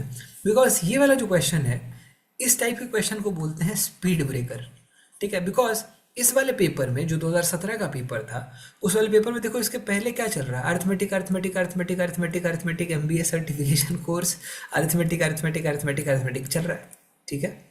तो बेसिकली पूरे के पूरे पेपर में इसके पहले अर्थमेटिक चल रहा था, और क्वेश्चंस भी ठीक ठाक आसान, 10 सेकंड 15 सेकंड 20 सेकंड आराम से चीज़ें चल रही थी. अब यहाँ पे आके हुआ यूँ कि बहुत सारे लोग इस क्वेश्चन में फंसे, और फंसने के बाद यहाँ से जर्नी बहुत सारे लोगों की साउथ जानी शुरू हुई 2017 वाले पेपर में. इस वाले पेपर के अंदर अगर हम गौर से देखें, जिसने इस वाले क्वेश्चन को टाइमली अवॉइड कर दिया, उसने इस वाले पेपर में अच्छा परफॉर्म किया. तो कैट के पॉइंट ऑफ व्यू से एक चीज़ समझना बहुत ज़रूरी है कि कौन से क्वेश्चन को आपको टाइमली छोड़ देना चाहिए. या ऐसा नहीं कि वो क्वेश्चन सॉल्व नहीं होगा, वो क्वेश्चन सॉल्व हो जाएगा ना, तो भी मेरा टाइम खा लेगा बहुत ज़्यादा. अब ये वाले क्वेश्चन के बारे में ऐसा क्यों कह रहा हूँ, आपको समझ में आएगा. आपको ये समझना ज़रूरी है कि कोई क्वेश्चन आपको कब पकड़ना है, कब छोड़ना है. सॉल्व हो जाएगा वो क्वेश्चन, लेकिन टाइम खा लेगा तो कोई फ़ायदा नहीं है. लेट मी टेल यू कि मैं ऐसा क्यों कह रहा हूँ इस क्वेश्चन के बारे में. चलो समझते हैं. देखो, if a and b are integers of opposite sign such that, अगर हम इस वाले के अंदर देखें कि भाई a+3 whole square upon b square is equal to 9:1 दिया हुआ है, ठीक है. 9:1 दिया हुआ है। तो अब अगर फॉर एग्जांपल रूट लेते हैं तो दो पॉसिबिलिटीज आएंगी कि a+3 इज इक्वल टू 3 भी हो जाएगा या a+3 इज इक्वल टू -3 भी हो जाएगा। ये कितने लोगों को समझ में आया, एक बार फटाफट चैट में कंफर्म कर दो। कितने लोगों को क्लियर हुआ? a+3 इज इक्वल टू 3 भी हो गया, because x² is equal to 9 है तो हम क्या लेते हैं, x इज इक्वल टू +-3 लेते हैं, है ना। तो एक केस में अगर हम यहाँ पर रूट लेंगे तो एक में +3 वाला सिनेरियो लेंगे, एक में -3 वाला, तो ये दो सिनेरियोज बन गए। सिमिलरली दूसरा वाला जो केस है यहाँ पे देखो, विच इज a-1, सिमिलरली अगर हम उसको भी करते हैं तो a-1 इज इक्वल टू एक सिनेरियो बन जाएगा 2 टाइम्स b-1 और एक सिनेरियो बन जाएगा a-1 is equal to -2 times b-1, है ना। तो एक केस बन गया a+3 is equal to 3b, a+3 is equal to -3b। ये आपके बन गए दो केसेस। पहले वाला जो आपका ये जो पहला वाला इक्वेशन है उससे दो केसेस बने, एक केस ये बना, एक केस ये बना, और दूसरा वाला जो है इससे फिर दो केसेस बने, एक केस ये बना, एक केस ये बना। अब अपने को करना क्या पड़ेगा, a² अपॉन b² निकालने के लिए हमें इसको साइमल्टेनियसली सॉल्व करके, ठीक है, साइमल्टेनियसली सॉल्व करके क्या करना पड़ेगा, a और b का वैल्यू निकालना पड़ेगा। a और b का वैल्यू निकाल के फिर हमको a² b² का रेशियो लेना पड़ेगा। तो कितने लोगों को समझ में आया कि ये क्वेश्चन आपका इजीली 1 मिनट के ऊपर तो जाएगा ही, 1.5 मिनट भी चला जाएगा, ठीक है। अगर आपने, अब मान लो वर्स्ट केस तुमको लास्ट में ही मिला वो, अब देखो मैं तुम्हें एक एग्जांपल करके दिखाता हूँ। Let me show you one simple example. जैसे मान लो कि हमने let's say a+3 is equal to 3b है, इस वाले को ज़रा सा सॉल्व करते हैं। तो a-1 इज इक्वल टू हो जाएगा 2b-2, तो a आ जाएगा 2b-1 आ गया, a is equal to 2b-1। अब मान ले इस वाले को अपन इसके साथ सॉल्व करें, एक कैलकुलेशन, इस वाले को इसके साथ सॉल्व करें दूसरा, इस वाले को इसके साथ सॉल्व करें तीसरा, और इस वाले को इसके साथ सॉल्व करें चौथा। तो 4 आपको linear equation in 2 variable solve करना पड़ेगा। अगर आपका लक खराब है तो ये वाला क्वेश्चन आपका, अगर for example linear equation in 2 variable solve करने के लिए मान लो आप 15 सेकंड भी लगाते हो या 10 सेकंड लगाते हो, तो आपका 40-45 सेकंड तो यहीं चला गया, और इसके ऊपर जो बिल्डअप किया इक्वेशन जो बनाया उसका अलग, तो ये आपका 1.5 मिनट तो वैसे ही खा रहा है। तो कितने लोगों को समझ में आया, ठीक है। तो जो आप तैयारी करते हो ना, तैयारी से आपको एक चीज़ सीखना बहुत ज़रूरी है कि ज़रूरी नहीं कि अगर कोई क्वेश्चन सॉल्व हो जा रहा है तो वो अच्छा ही क्वेश्चन है या वो तुम्हें फ़ायदा कर रहा है, वो तुम्हें नुकसान भी कर सकता है। देखो a is equal to 2b-1 आया, और इस वाले में था अपने पास a+3 is equal to 3b, तो हम इसको लिख सकते हैं a is equal to 3b-3। अब इन दोनों को अगर इक्वेट कर दें, 3b-3 is equal to 2b-1, ठीक है, तो अपने को क्या वैल्यू मिलेगा, b इज इक्वल टू 2 मिल जाएगा, और b इज इक्वल टू 2 को अगर हम यहाँ पे प्लग इन कर दें तो a का वैल्यू आ जाएगा 3 इंटू 2 6-3 मतलब 3, तो a इज इक्वल टू 3 आ गया और b इज इक्वल टू 2 आ गया। तो क्या ये एक्सेप्टेबल सोल्यूशन है? बिल्कुल नहीं है, because integers of opposite science होने चाहिए। गया, तो पहले इसको सॉल्व किया। फाइनली जब तुम इसको सॉल्व करोगे तो तुझे रियलाइज होगा, ठीक है, कि फाइनली इस वाले क्वेश्चन में होगा यूँ कि जब तुम इसको सॉल्व करोगे, ठीक है, आप इस वाले को सॉल्व करोगे इस वाले के साथ में, मतलब आप पहले क्या करोगे, इसको करोगे, फिर इसको करोगे, फिर इसको करोगे, फिर इसको करोगे, चौथे बार में जाके ये निकलता है, ठीक है। मैं वो भी दिखा देता हूँ तुम्हें। देखो इस वाले में अगर हम सॉल्व करें तो a आ जाएगा आपका -3b-3, और इस वाले केस में आपका a आ जा रहा है a-1 is equal to -2b+2, तो आपका a का वैल्यू क्या आ जाएगा -2b, और ये आपका +3, और यहाँ पे -3b-3 है। तो अगर हम इक्वेट कर दें तो ये 3b अगर ले लेते हैं इस साइड में तो b का वैल्यू यहाँ पे -6 आ जाएगा, और b का वैल्यू -6 अगर हम इधर प्लग इन कर देते हैं तो अपने को मिल जाएगा 18-3 मतलब 15। देखो a का वैल्यू आ गया पॉजिटिव, b का वैल्यू आ गया नेगेटिव, तो आपके दोनों वैल्यूज़ मिल गए जो कि आपके एक पॉजिटिव है एक नेगेटिव है, दोनों इंटीजर है। और अब अगर तुम यहाँ पे स्क्वायर करोगे तो 15 का स्क्वायर तुझे मिल जाएगा 225, और यहाँ पे आपको a भी मिल गया b भी मिल गया। अब आप इसका स्क्वायर ले लोगे। तो कितने लोगों को समझ में आया, एक बार फटाफट चैट में कंफर्म करेंगे, ठीक है। क्लियर हुआ? Is this absolutely clear to everybody or not? तो इस तरीके से फाइनली आप इसको सॉल्व करोगे। तो जब भी आपको ऐसा सिनेरियो मिले, आपको एक सिंपल चीज़ करना है कि आपको अंदाज़ा लग गया कि भाई ये टाइम खाने वाला है, प्रणाम, निकल जाओ, ठीक है। ये सारी चीज़ें भी समझने की है, ठीक है, कब भागना है ये समझना बहुत ज़रूरी है, ठीक है। क्लियर है? शुभम, इसको तुम आंसर एलिमिनेशन से नहीं कर पाओगे, उसका रीज़न ये है कि ज़रूरी नहीं है कि आपका ए स्क्वायर और बी स्क्वायर का वैल्यू यही है, ठीक है। ए स्क्वायर और बी स्क्वायर का वैल्यू ऐसा हो सकता है कि रिड्यूस होके आंसर में दिया हुआ है। समझ में आया शुभम? तो अगर तुम उसको गौर से देखोगे तो तुम्हें समझ में आएगा, ज़रूरी नहीं है कि ए स्क्वायर बाई बी स्क्वायर का तुमको जो एक्चुअल वैल्यू है वही दे रखा है ये, करेक्ट। ये ऐसा भी हो सकता है ना कि ए का वैल्यू लेट्स से आपका 100 हो, यहाँ पे ए स्क्वायर का वैल्यू 100 था और बी स्क्वायर का वैल्यू 16 था, उसको रिड्यूस करके 25 और 4 लिखा हुआ है। अब तुम अगर इसी को ए और बी, इसको बी लेके चालू करोगे तो तुमको ऑब्वियसली कोई भी दिखेगा कि कंडीशन सेटिस्फाई ही नहीं हो रहा है। तो ऐसा गलती कभी मत करना, ठीक है। रेशियो वाला अगर आंसर हो तो आप उसको लेके स्टार्ट मत करना। रेशियो वाले आंसर में आंसर ऑप्शन एलिमिनेशन कई केसेस में नहीं लगता है। This is one such case. आगे चलते हैं एक और क्वेश्चन की तरफ। बढ़िया, ये वाला क्वेश्चन लेकिन अमेजिंग स्पीड ब्रेकर था। और याद रखना, तुम्हें हर एग्जाम में स्पीड ब्रेकर मिलेगा। अगर तुमने स्पीड ब्रेकर को स्पॉट कर लिया ना तो तुम्हारा खेल बढ़िया हो जाएगा, और नहीं किया तो खेल बर्बाद हो जाएगा। तो be very very careful of such speed breakers, ठीक है। Let me take this question. एक बार ये वाला क्वेश्चन ट्राई करते हैं। ये वाला क्वेश्चन फिर से अरिथमेटिक में है, इसको फिर से ट्राई करो। Let's all take quick 40 seconds and let's do this. All right, चलो देखें कितने लोगों ने एलिगेशन पढ़ लिया है, ठीक है। एलिगेशन तो पढ़ लिया है, आओ देखो ट्राई करते हैं। Let's have a look at this question. बड़ा प्यारा सवाल है, मज़ेदार, मज़ा आएगा सॉल्व करने में। चलो देखते हैं, लेट्स सी। देखो, अ class consist of 20 boys and 30 girls, ठीक है। सो 20 you have 20 boys and 30 girls. In the mid-semester examination, the average score of the girls was 5 higher than that of the boys. ठीक है, तो मिड सेमेस्टर एग्जाम में average score of girls was 5 higher. So let's say the average score of girls was 5 higher, so x+5 ले लेते हैं और boys के score को x ले लेते हैं, ठीक है, ओके, है ना। नाउ तो ये अपने को समझ में आ गया। अब देखिए, अगर x है, ये x+5 है, तो ऑब्वियस सी बात है कि आपका जो फाइनल यहाँ पे टोटल आएगा वो क्या आना चाहिए। यहाँ पे टोटल क्या आना चाहिए, 2:3 पता है, ठीक है। तो x और x+5 के बीच में कोई ऐसा नंबर ले लो। अगर मान ले यहाँ पे x+3 ले लेते हैं तो यहाँ 2 आ जाएगा और यहाँ पे 3 आ जाएगा। आप चाहो तो ये नंबर वेटेड एवरेज से भी निकाल सकते हो, बट क्यों लगाना, ठीक है। जहाँ काम आवे सुई कहाँ करे तलवारी, ठीक है। तलवार लगाने की ज़रूरत क्यों है, सिंपल काम हो रहा है। तो x+3 आपका बन गया यहाँ पे फाइनल एवरेज, मिड सेमेस्टर का फाइनल एवरेज बन गया x+3। तो हमने यहाँ पे इसको कैलकुलेट कर लिया। तो उसके बाद देखते हैं खेल में और क्या हुआ है। अब बोल रहा है कि फाइनल एग्जाम में the average score of girls drop by 3। Final जो हुआ, फाइनल्स में जो एवरेज था गर्ल्स का वो ड्रॉप हो गया, ड्रॉप बाई 3। तो गर्ल्स का जो एवरेज हो गया वो x+2 हो गया, है ना। Average score of girls drop by 3, तो x+5 पे था, x+2 पे आ गया। The average score of entire class increase by 2। तो पूरे के पूरे क्लास का जो एवरेज है वो 2 से इंक्रीज हो गया, तो x+5।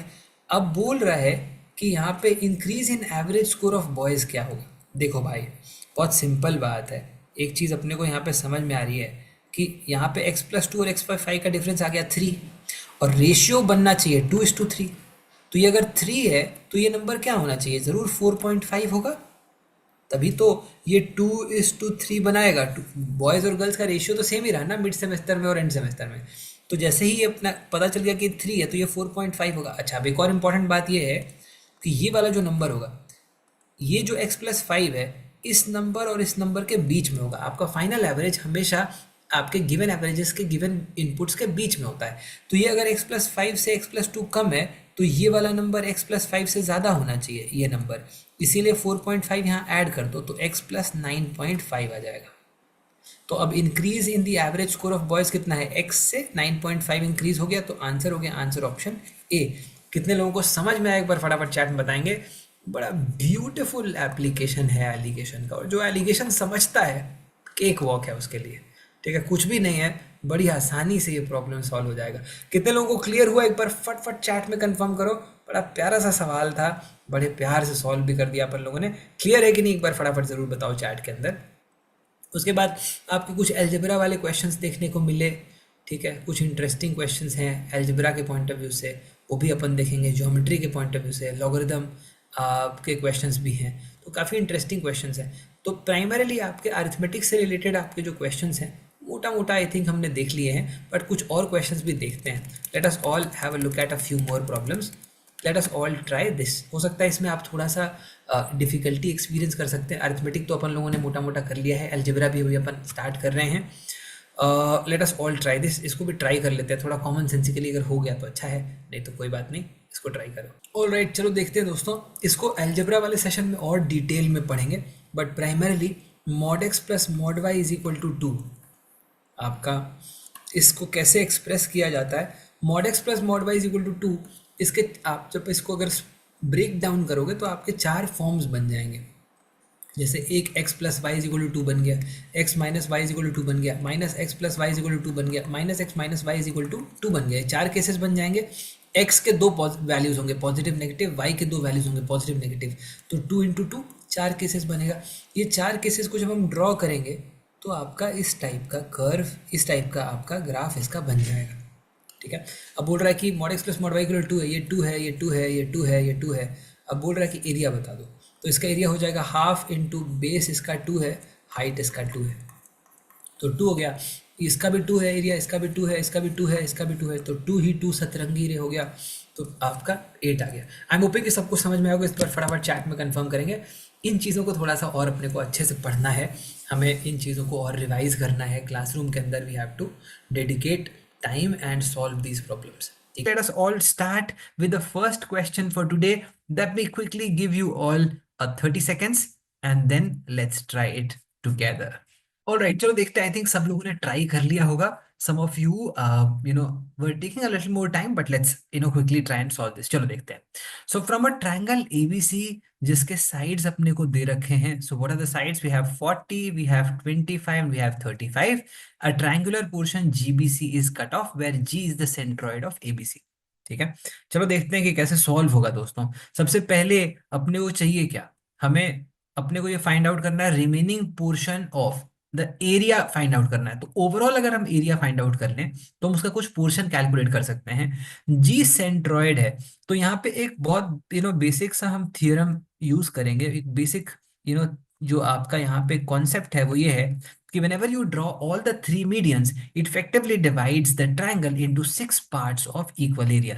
so यहाँ पे जो 6 पार्ट्स बन रहे हैं ये सारे के सारे 6 पार्ट्स का एरिया क्या हो जाएगा? इक्वल हो जाएगा, है ना।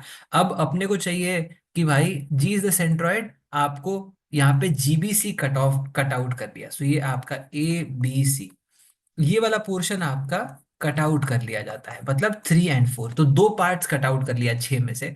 तो रिमेनिंग कितना पार्ट्स बचा? 4 आउट ऑफ 6 बचा हुआ है, मतलब 2/3 बचा हुआ है। तो एरिया कैलकुलेट करके 2/3 कर देंगे तो अपना काम हो जाएगा।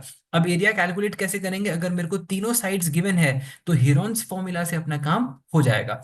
हेरॉन्स फॉर्मूला बोलता है कि area is calculatable using S minus A, S minus B, S minus C, where A B C are sides of the triangle and S is the semi perimeter. तो सेमी पेरीमीटर क्या हो जाएगा? 25 plus 35 plus 40 divided by 2, ये आपका बन जा रहा है यहाँ पे 60 प्लस 40 100/2 विच इज 50। ठीक है, तो एरिया अपना बन जाएगा यहाँ पे 50 इंटू 50 माइनस 25 मतलब 25, 50 माइनस 40 मतलब 10, 50 माइनस 35 मतलब 15। करेक्ट। तो ये वाला पार्ट अपना हो गया। अब थोड़ा सा इसको सॉल्व कर लेते हैं। यहाँ पे देख, यहाँ पे अपने पास 50 और 25, इन दोनों में से एक 25 बाहर आ जाएगा, तो यहाँ पे अंदर रह जाएगा 2। 2 इंटू 15 दे देगा 30। 30 मतलब 3 इंटू 10। 10 और 30 में से एक और 10, तो वो भी बाहर आ जाएगा। तो बेसिकली अपने पास यहाँ पे एक 3 बन जाएगा। तो 250√3 अपना फाइनली यहाँ पे एरिया बन गया। अब बोल रहा है इसका 2/3 ले लो, तो 2/3 क्या हो जाएगा? 250√3 into 2/3 of that, that makes it a 500/√3। Answer is answer option B. I am hoping कि सबको समझ में आया होगा। प्योर प्ले कॉन्सेप्ट, ठीक है, ज्योमेट्री का एकदम बेसिक कॉन्सेप्ट है जो हमने यूज किया और क्वेश्चन नंबर 16 को निपटा डाला। आई एम होपिंग कि समझ में आया होगा। ठीक है ना। कुंजम कुंजम भी समझ में आया, बेसिक भी समझ में आया। तो जब कॉन्सेप्ट्स हम देखेंगे तो इसको आप प्रॉपरली और बेटर कनेक्ट कर पाएंगे। और जो लोग ज्योमेट्री जानते हैं, जो थोड़ा बहुत बेसिक पढ़े हैं, आई एम श्योर वो लोग जरूर कनेक्ट किए होंगे। आगे चलते हैं अगले वाले क्वेश्चन की तरफ, कुछ और इंटरेस्टिंग सवाल उठाते हैं। Let us pick up a few interesting problems, let us all try this. चलो इसको ट्राई करते हैं। ये वाला तो आई एम प्रिटी श्योर सब लोग कर पाएंगे। अगर आपने ज्योमेट्री नहीं भी पढ़ा है, एकदम बेसिक पढ़ा है बचपन में, तो भी आप ये वाला क्वेश्चन जरूर सॉल्व कर लेंगे।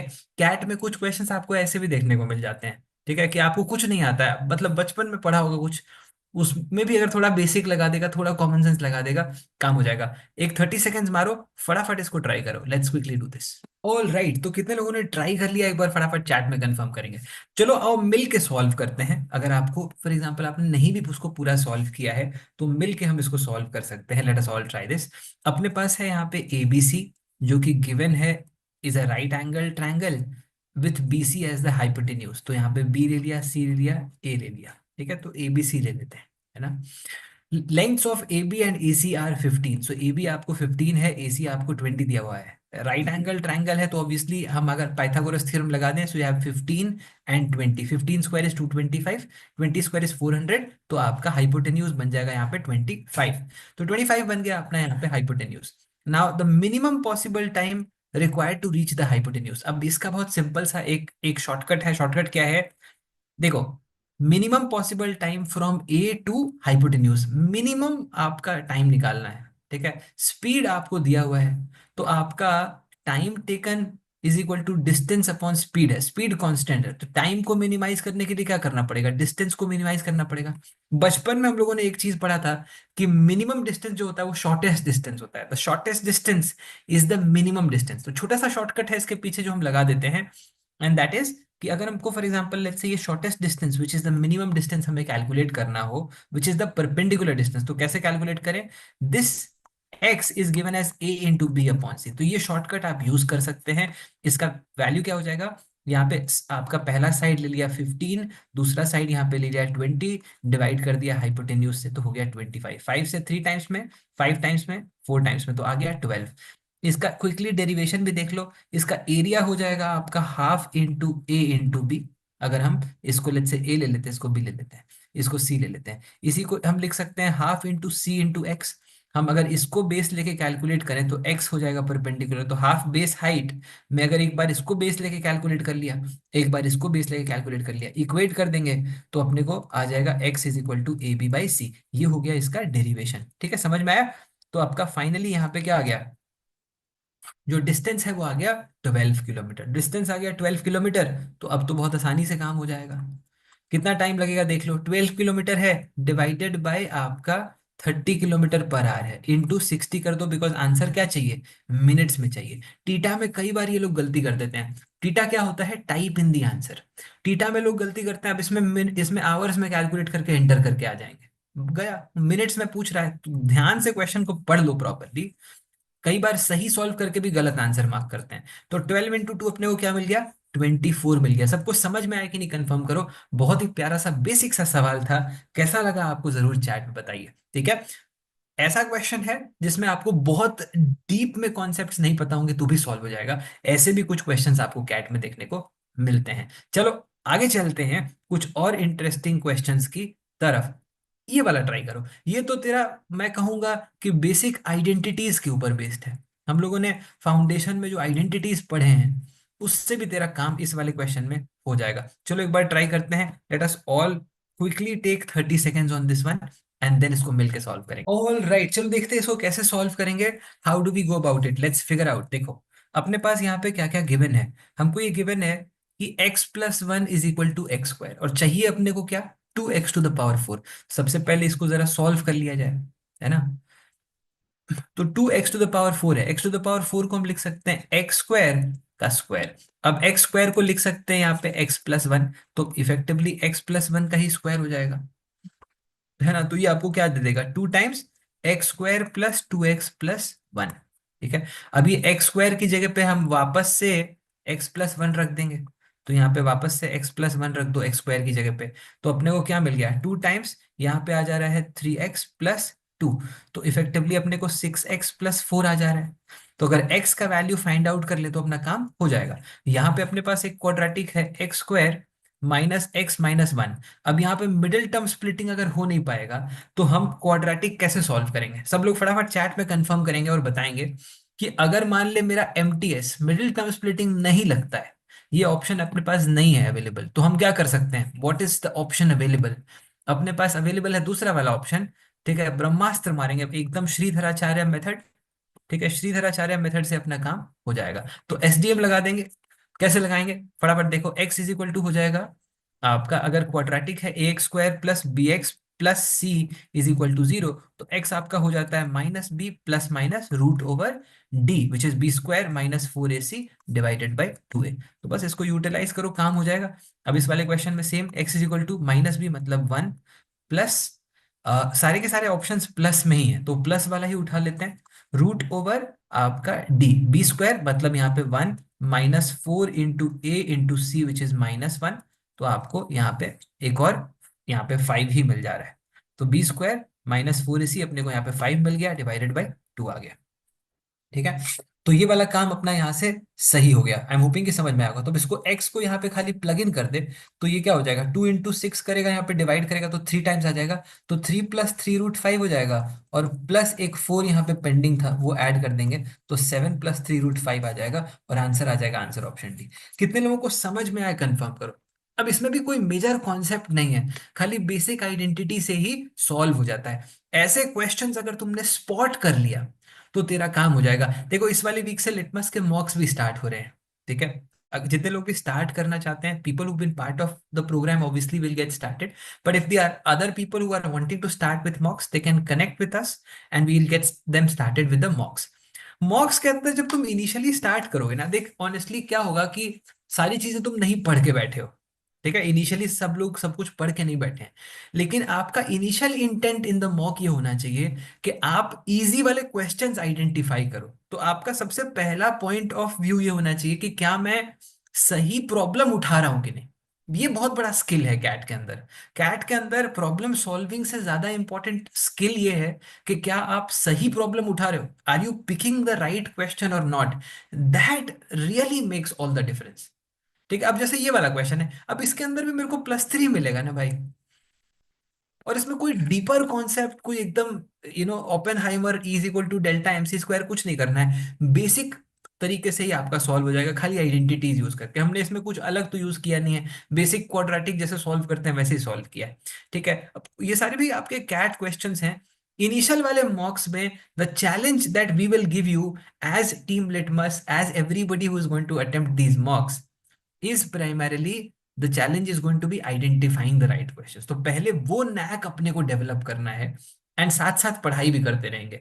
वो नैक डेवलप हो जाएगा और साथ साथ में पढ़ाई भी चलती रहेगी, तो स्कोर आपका इंप्रूव होता रहेगा। That is how you aim to improve your scores. आओ आगे चलते हैं, कुछ और इंटरेस्टिंग क्वेश्चंस देखें। ठीक है, आओ ये वाला भी ट्राई कर ही लेते हैं, ये वाला भी आसान ही है। Let us all do this. All right, चलो देखते हैं। आई थिंक सब लोगों ने इसको ट्राई कर लिया होगा, फटाफट इसको निपटा डालेंगे, टाइम नहीं लगेगा। और अगेन ये ऐसे क्वेश्चंस हैं जिसके अंदर तुझे बहुत ज्यादा कंसेप्चुअली बहुत ज्यादा अलग लेवल पे मचाने की जरूरत नहीं है, बेसिक से काम चल जाता है। ठीक है, आओ देखते हैं। Let us see. Nine to the power two x minus one, 81 to the power x minus one है। थोड़ा सा सिंप्लीफाई कर लेते हैं, रूल्स ऑफ इंडाइसिस। ठीक है, बस उतना ही करना है। 81 को अपन लिख सकते हैं यहाँ पे nine to the power two to the power x minus one. इस सिचुएशन में A to the power B to the power C क्या होता है, A to the power B into C होता है ना। सेम रूल ऑफ इंडाइसिस यहाँ पे लगा दो, तो nine to the power two x minus two हो जाएगा, nine to the power two x minus one minus nine to the power two x minus two. अब ऑब्वियसली इसके अंदर नाइन टू द पावर अगर हम two x minus two common ले लेंगे तो अपने को आ जाएगा यहाँ पे nine minus one, nine minus one क्या हो जाएगा, एट हो जाएगा। अब ये कितना दिया है, 1944, अभी कितना आ जाएगा यहाँ से, टू टाइम्स अपने पास 16 मिल गया। अभी उसके बाद अपने पास है यहाँ पे फोर टाइम्स में 32, एंड उसके बाद फिर आपका थ्री टाइम्स में 24, तो 243 आ गया। अब nine to the power two x minus two है। अब अगेन हमको पता है कि इसको हम थ्री के पावर में एक्सप्रेस कर पाएंगे, तो इसको हम फिर से क्या करेंगे, थ्री टाइम्स कर देंगे, इसको स्क्वायर ले लेंगे, थ्री स्क्वायर फिर टू एक्स माइनस टू, तो ये हो जाएगा three to the power four x minus four. Three to the power four x minus four है क्या, और यहाँ पे क्या आ जाएगा, थ्री टू द पावर यहाँ पे अपने पास है 243 है, 243 कितने बार में आएगा, थ्री टू द पावर 481 होता है, three to the power five आ जाएगा। Four x minus four is equal to five हो गया, तो four X is equal to nine हो गया, तो X is equal to nine by four हो गया काम। होपिंग कि सबको समझ में आया, कंफर्म करो एक बार फटाफट चैट में, आराम ही से हो जाएगा एकदम इजीली। ठीक है, क्लियर है यहां तक, आई एम होपिंग कि समझ में आया होगा। ठीक है, क्लियर है, आई am hoping that this is absolutely clear. Again एक और प्यारा सा सवाल, देखो ठीक ठाक क्वेश्चन उठाओ। ठीक है, बहुत डीप कंसेप्चुअल क्वेश्चंस इनिशियली मत उठाओ, जब मॉक लेना शुरू कर रहे हो तो आपके बेसिक वाले क्वेश्चंस उठा लो तो अपना काम हो जाएगा। एक और प्यारा सवाल देखा, एक आधा और सवाल देखते हैं, कितने लोग लॉगरिदम वगैरह के अंदर कंफर्टेबल हैं। एक इनइक्वालिटी भी देख लेते हैं, अगेन आसान इनइक्वालिटी है। फटाफट let us all take quick 30 seconds और मेरे को बताओ कैसे सॉल्व करोगे आप इसको। All right, I am hoping कि सब लोगों ने इसको ट्राई कर लिया होगा while I was having some fun. Let us all try this. देखो इसको कैसे सॉल्व करें, how do we go about it. देख, for how many integers will the inequality, अब कैसे सॉल्व करें, ये वाला जो पार्ट है ये हो जाएगा आपका एन स्क्वायर माइनस 15n+50 दे देगा। दूसरा वाला पार्ट माइनस आपके पास है 3n+6 less than equal to 0 है। तो एन स्क्वायर माइनस 18n, यहाँ पे माइन आपका 3n है और माइनस के साथ में माइनस मल्टीप्लाई होके इसीलिए ये वाला हमने प्लस किया था। ठीक है, आई एम होपिंग कि ये सबको समझ में आया होगा। तो ये आपको आ जा रहा है यहाँ पे 56 लेस देन इक्वल टू 0। तो यहाँ पे आ जाएगा आपका n-4 into n-14 less than equal to 0। Middle term splitting को एकदम प्रॉपरली प्रैक्टिस करो। अगर क्वाड्रेटिक इंप्रूव करना है, अगर अलजेब्रा इंप्रूव करना है, अगर आपको इनइक्वालिटीज के अंदर अच्छा करना है, तो मिडिल टर्म स्प्लिटिंग के ऊपर ध्यान देना चालू करो, तेरा काम बहुत आसानी से हो जाएगा।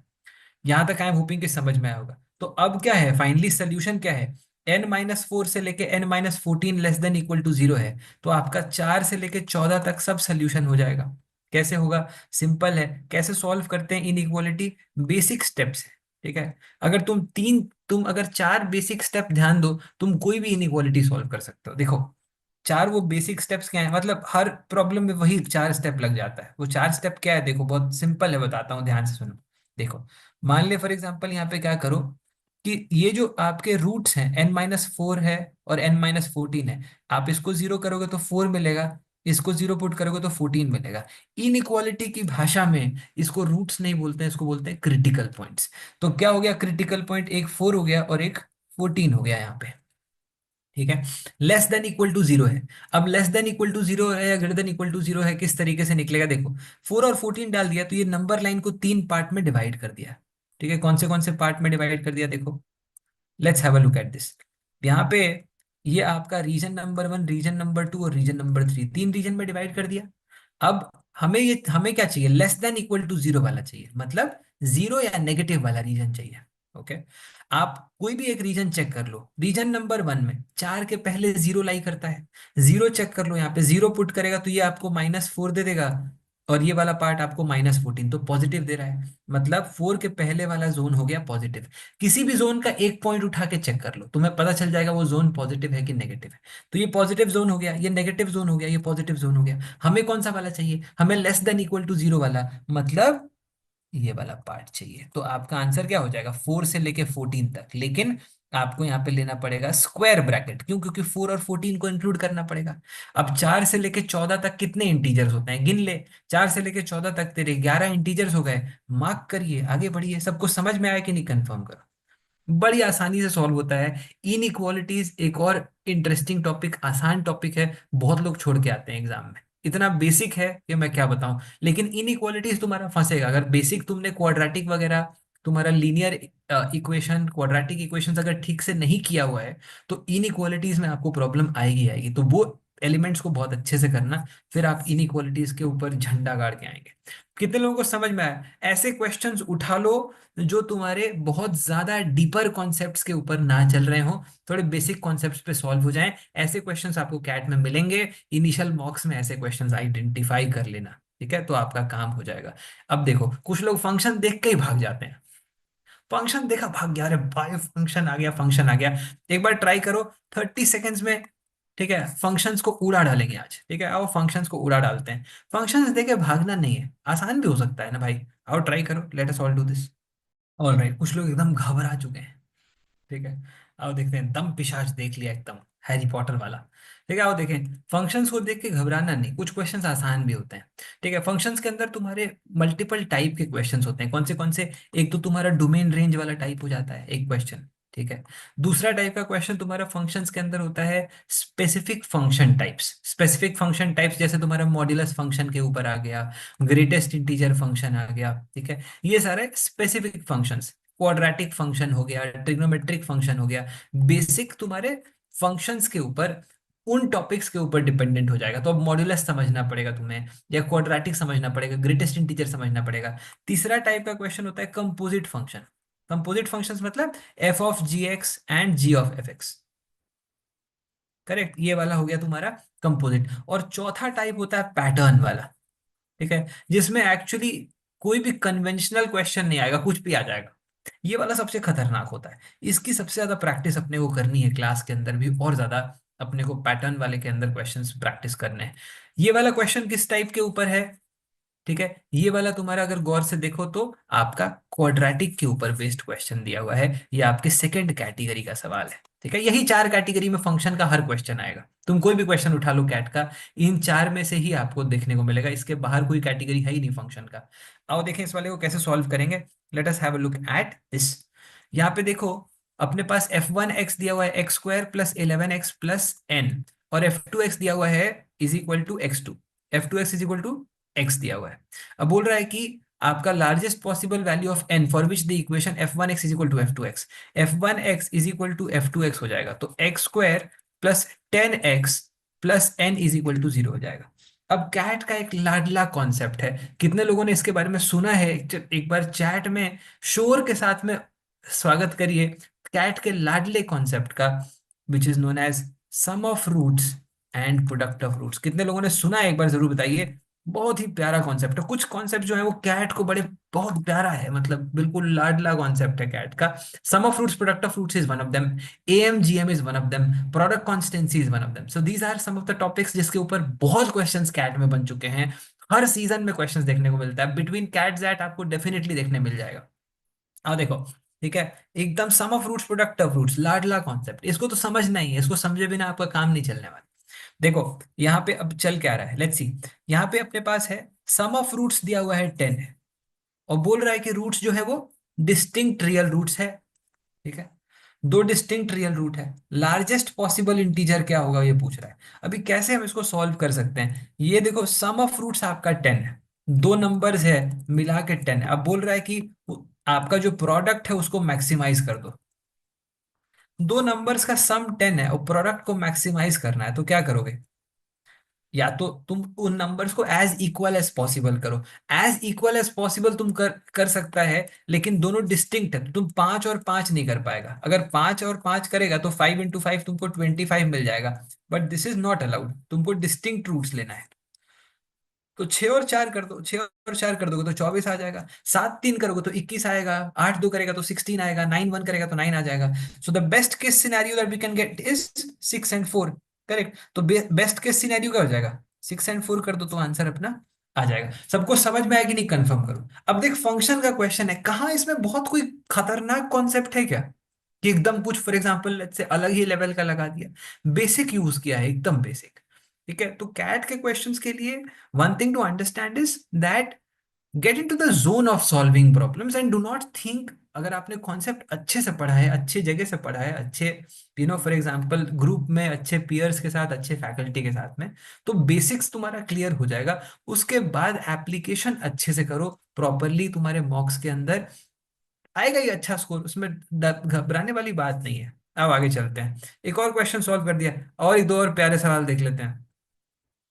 अभी जो कॉन्सेप्ट देखा ना, उसको फिर से यूटिलाइज करते हैं, और उसको ट्राई करो। Late us all do this.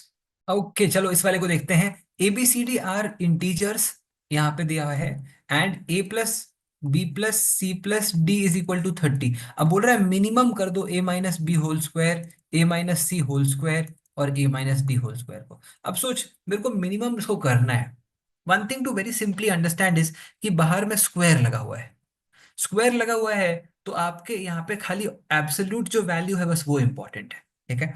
और इनको, ये पूरे के पूरे एक्सप्रेशन को देखो, ये भी पॉजिटिव है, ये भी पॉजिटिव है, ये भी पॉजिटिव है, तो ऐसा नहीं कि एक दूसरे को कैंसिल आउट कर सकता है, वो सब सिनेरियो नहीं है। तो इंडिविजुअली तीनों को क्या करना पड़ेगा, मिनिमाइज करना पड़ेगा। इंडिविजुअली तीनों को मिनिमाइज करने का तरीका क्या है, इंडिविजुअली तीनों को मिनिमाइज करने का तरीका ये है कि भाई A = B ले लो, यहाँ पे A = C ले लो, A = D ले लो, बिकॉज जीरो से नीचे तो स्क्वायर हो ही नहीं सकता है। परफेक्ट स्क्वायर का वैल्यू कभी जीरो से कम हो सकता है क्या, नेगेटिव तो नहीं हो सकता है, तो मिनिमम परफेक्ट स्क्वायर का जो वैल्यू हो सकता है वो जीरो हो सकता है। तो A = B = C = D ले लेंगे तो अपना काम हो जाएगा। लेकिन एक पंगा है, पंगा ये है कि भाई इंटीजर है, और चार इंटीजर्स अगर बराबर है, इक्वल टू मिला के 30 है, तो सारे के सारे क्या हो जाएंगे 7.5, विच इज नॉट पॉसिबल। तो हम क्या करेंगे, हम सबको इक्वल नहीं ले सकते, but as equal as possible ले सकते हैं। है ना। एज इक्वल एज पॉसिबल लेने का क्या मतलब हुआ, दो, यहाँ पे फॉर एग्जाम्पल 8 ले लो, 7 ले लो, 8 ले लो, 7 ले लो। तो फॉर एग्जाम्पल मान ले ए को ले लिया, बी को ले लिया, सी को ले लिया, डी को ले लिया, ए माइनस बी 1 हो जाएगा, ए माइनस सी 0 हो जाएगा, ए माइनस डी 1 हो जाएगा, तो 1 + 1 2 हो जाएगा, तो मिनिमम इसका वैल्यू जो होगा 2 होगा। अब मुझे बता, इसके अंदर बहुत ज्यादा रॉकेट तो कुछ करा नहीं है, कॉमन सेंसिकली सॉल्व किया है। ठीक है, तो बहुत बेसिक तरीके से आप कैट के प्रॉब्लम सॉल्व कर सकते हैं कॉमन सेंसिकली। और आपको घबराना नहीं है, सही क्वेश्चंस को आइडेंटिफाई करना है, और उसके लिए थोड़ी प्रैक्टिस लगेगी, थोड़ी मेहनत लगेगी, थोड़े से एफर्ट्स लगेंगे। सेशंस रेगुलरली अटेंड करो, अगर आप चैनल पे नए हैं तो मेक श्योर करो कि सारे के सारे सेशंस प्रॉपरली अटेंड करो, कुछ बढ़िया सीखने हर सेशन में डेफिनेटली मिलेगा। ठीक है, चले आगे चलते हैं। मैं इनिशियली अभी फॉर एग्जांपल जब भी स्टार्ट करता हूँ, कुछ कमेंट्स भी आए, कुछ स्टूडेंट्स का मैसेज भी आया कि सर बड़ा अच्छा लगता है व्हेन यू मेंशन दैट कि देयर इज अ चैनल जहाँ पे पढ़ाई होती है। तो I I always start by saying that कि चैनल जहाँ पे पढ़ाई होती है, एफर्ट मारेंगे पूरे सीजन के अंदर, कोशिश करो, मेहनत करो, I am pretty sure that we are all going to get the desired results. ऐसे ही amazing I am Ahmedabad, Calcutta, Bangalore की और भी कहानियां आएंगी, अगले सीजन भी चलता रहेगा खेल। आगे चलते हैं, let's quickly move forward to the next one. आओ कुछ और इंटरेस्टिंग प्रॉब्लम्स ट्राई करे जाएं। लेट अस ट्राई कुछ और बेसिक वाले प्रॉब्लम्स देखते हैं। फिर ऐसे क्वेश्चन उठाओगे मतलब एकदम ही आसानी से हो जाए। आओ लॉगरिथम देख लेते हैं, let us all try this. Okay चलो देखते हैं, आई थिंक सब लोगों ने ट्राई कर लिया होगा। लॉगरिदम के अंदर तुम्हारा एक तो सबसे पहले लॉगरिदम पढ़ना क्या होता है। सबसे पहले जब भी लॉगरिदम पढ़ो तो ये समझो कि बेसिक लॉगरिदम का होता है क्या है, लॉग कैसे रिप्रेजेंट करते हैं, लॉग ए बेस बी क्या होता है, लॉग के बेसिक प्रॉपर्टीज क्या होते हैं। जैसे फॉर एग्जांपल आप इन नंबर्स को नेगेटिव नहीं ले सकते, बेस को 1 नहीं ले सकते, इन नंबर्स को आपको पॉजिटिव लेना पड़ेगा। तो ये सब चीजें आपको बेसिक सबसे पहले पता करना होता है। उसके बाद आपको क्या करना होता है, गिन चुन के 3 4 प्रॉपर्टीज हैं, उनको एक बार अच्छे से पढ़ लो, उनके बेसिक एप्लीकेशंस कर लो, फिर कोई भी क्वेश्चन आप कर पाओगे। लॉगरिदम एक ऐसा टॉपिक है जिसको बहुत सारे लोग कैट में छोड़ देते हैं, ये सोच के कि बहुत डिफिकल्ट है, पर एक्चुअली बहुत आसान टॉपिक है। देखो ये वाला क्वेश्चन देखते हैं, अगर प्रॉपर्टीज तुम्हें पता है तो एक बार फटाफट चैट में बताओ, तुम्हारे लिए केक वॉक होगा ये। देखो यहाँ पे अपने पास क्या है, लॉग है, इधर पे √5 है। ठीक है, √5 मतलब 5 to the power 1/2, और यहाँ पे है 0.008, 0.008 मतलब 0.2 to the power 3 है, 0.2 मतलब 1/5 to the power 3 है, या फिर यू कहें कि 5 to the power -3 है। जो भी यहाँ पे देखो, इसको क्या बोलते हैं, लॉग ए बेस बी, इसको बोलते हैं आर्ग्यूमेंट, इसको बोलते हैं बेस। आर्ग्यूमेंट के पावर में अगर कुछ है तो वो मल्टीप्लीकेशन में आ जाता है, तो यहाँ पे ऐसे आ जाएगा। और बेस के पावर में अगर कुछ है तो डिवीजन में आ जाता है। बस ये एक इंपॉर्टेंट प्रॉपर्टी है, इसको लगा देंगे, खेल खत्म है। देखो ये 1/2 यहाँ मल्टीप्लीकेशन में आ जाएगा, तो 1/2 हो जाएगा log 5। ये -3 यहाँ पे डिवीजन में आ जाएगा, log 5 बेस 5 क्या हो जाएगा 1। तो ये वाला पार्ट कितना हो गया, ये वाला पार्ट -1/6 हो गया। इस वाले पार्ट को सॉल्व कर लिया, पहले वाले पार्ट को अपन लोगों ने, पहला पार्ट सॉल्व हो गया। अब देखो दूसरे वाले पार्ट को सॉल्व करते हैं। लॉग है 81 है, यहाँ पे 3 to the power क्या है, हाफ है, और यहाँ पे 3 to the power क्या है, 4 है। करेक्ट, तो ये 4 आपका मल्टीप्लीकेशन में आ जाएगा, और ये 1/2 आपका डिवीजन में आ जाएगा। तो ये ऊपर चला गया तो 8 हो जाएगा, और यहाँ पे log 3 बेस 3 1 ही दे देगा। तो अपने को क्या मिल गया, 8 मिल गया यहाँ से, इस वाले से, सेकंड वाले टर्म से 8 मिल गया, सेकंड टर्म से 8 मिल गया, फर्स्ट टर्म से मिल गया -1/6, और आखिरी वाले टर्म से मिल गया -7। तो 8 - 7 हो जाएगा 1, 1 - 1/6 मतलब हो गया 5/6। एक सिंपल प्रॉपर्टी के ऊपर कैट का क्वेश्चन इतना ब्यूटीफुली निकलेगा तो मजा तो आएगा ही। कितने लोगों को समझ में आया एक बार फटाफट चैट में कंफर्म करो। ये सारी चीजें हम और अच्छे तरीके से डिटेल में देखेंगे तो और मजा आएगा। कुछ और इंटरेस्टिंग क्वेश्चंस दिखाता हूँ आपको, मजेदार वाले। ठीक है, लेट अस ऑल ट्राई, ये वाला ट्राई करते हैं। थोड़ा बहुत बेसिक अगर आपको मेंसुरेशन का भी मालूम हो तो आपके थोड़े बेसिक वाले क्वेश्चंस उठा सकते हैं। लेट्स से ये वाला उठा लो, इसको ट्राई कर लो। ऑलराइट, देखो ज्योमेट्री मेंसुरेशन वाले प्रॉब्लम में एक बार अगर डायग्राम क्लियर है तो खेल बहुत आसान हो जाता है। सबसे पहले वो बना लो। देखो यहाँ पे a ball of diameter 4 centimetre is kept on the hollow cylinder hollow cylinder standing vertically, the height of the cylinder is 3 centimeter while its volume is 9 pi. Volume of cylinder होता है पाई आर स्क्वायर एच.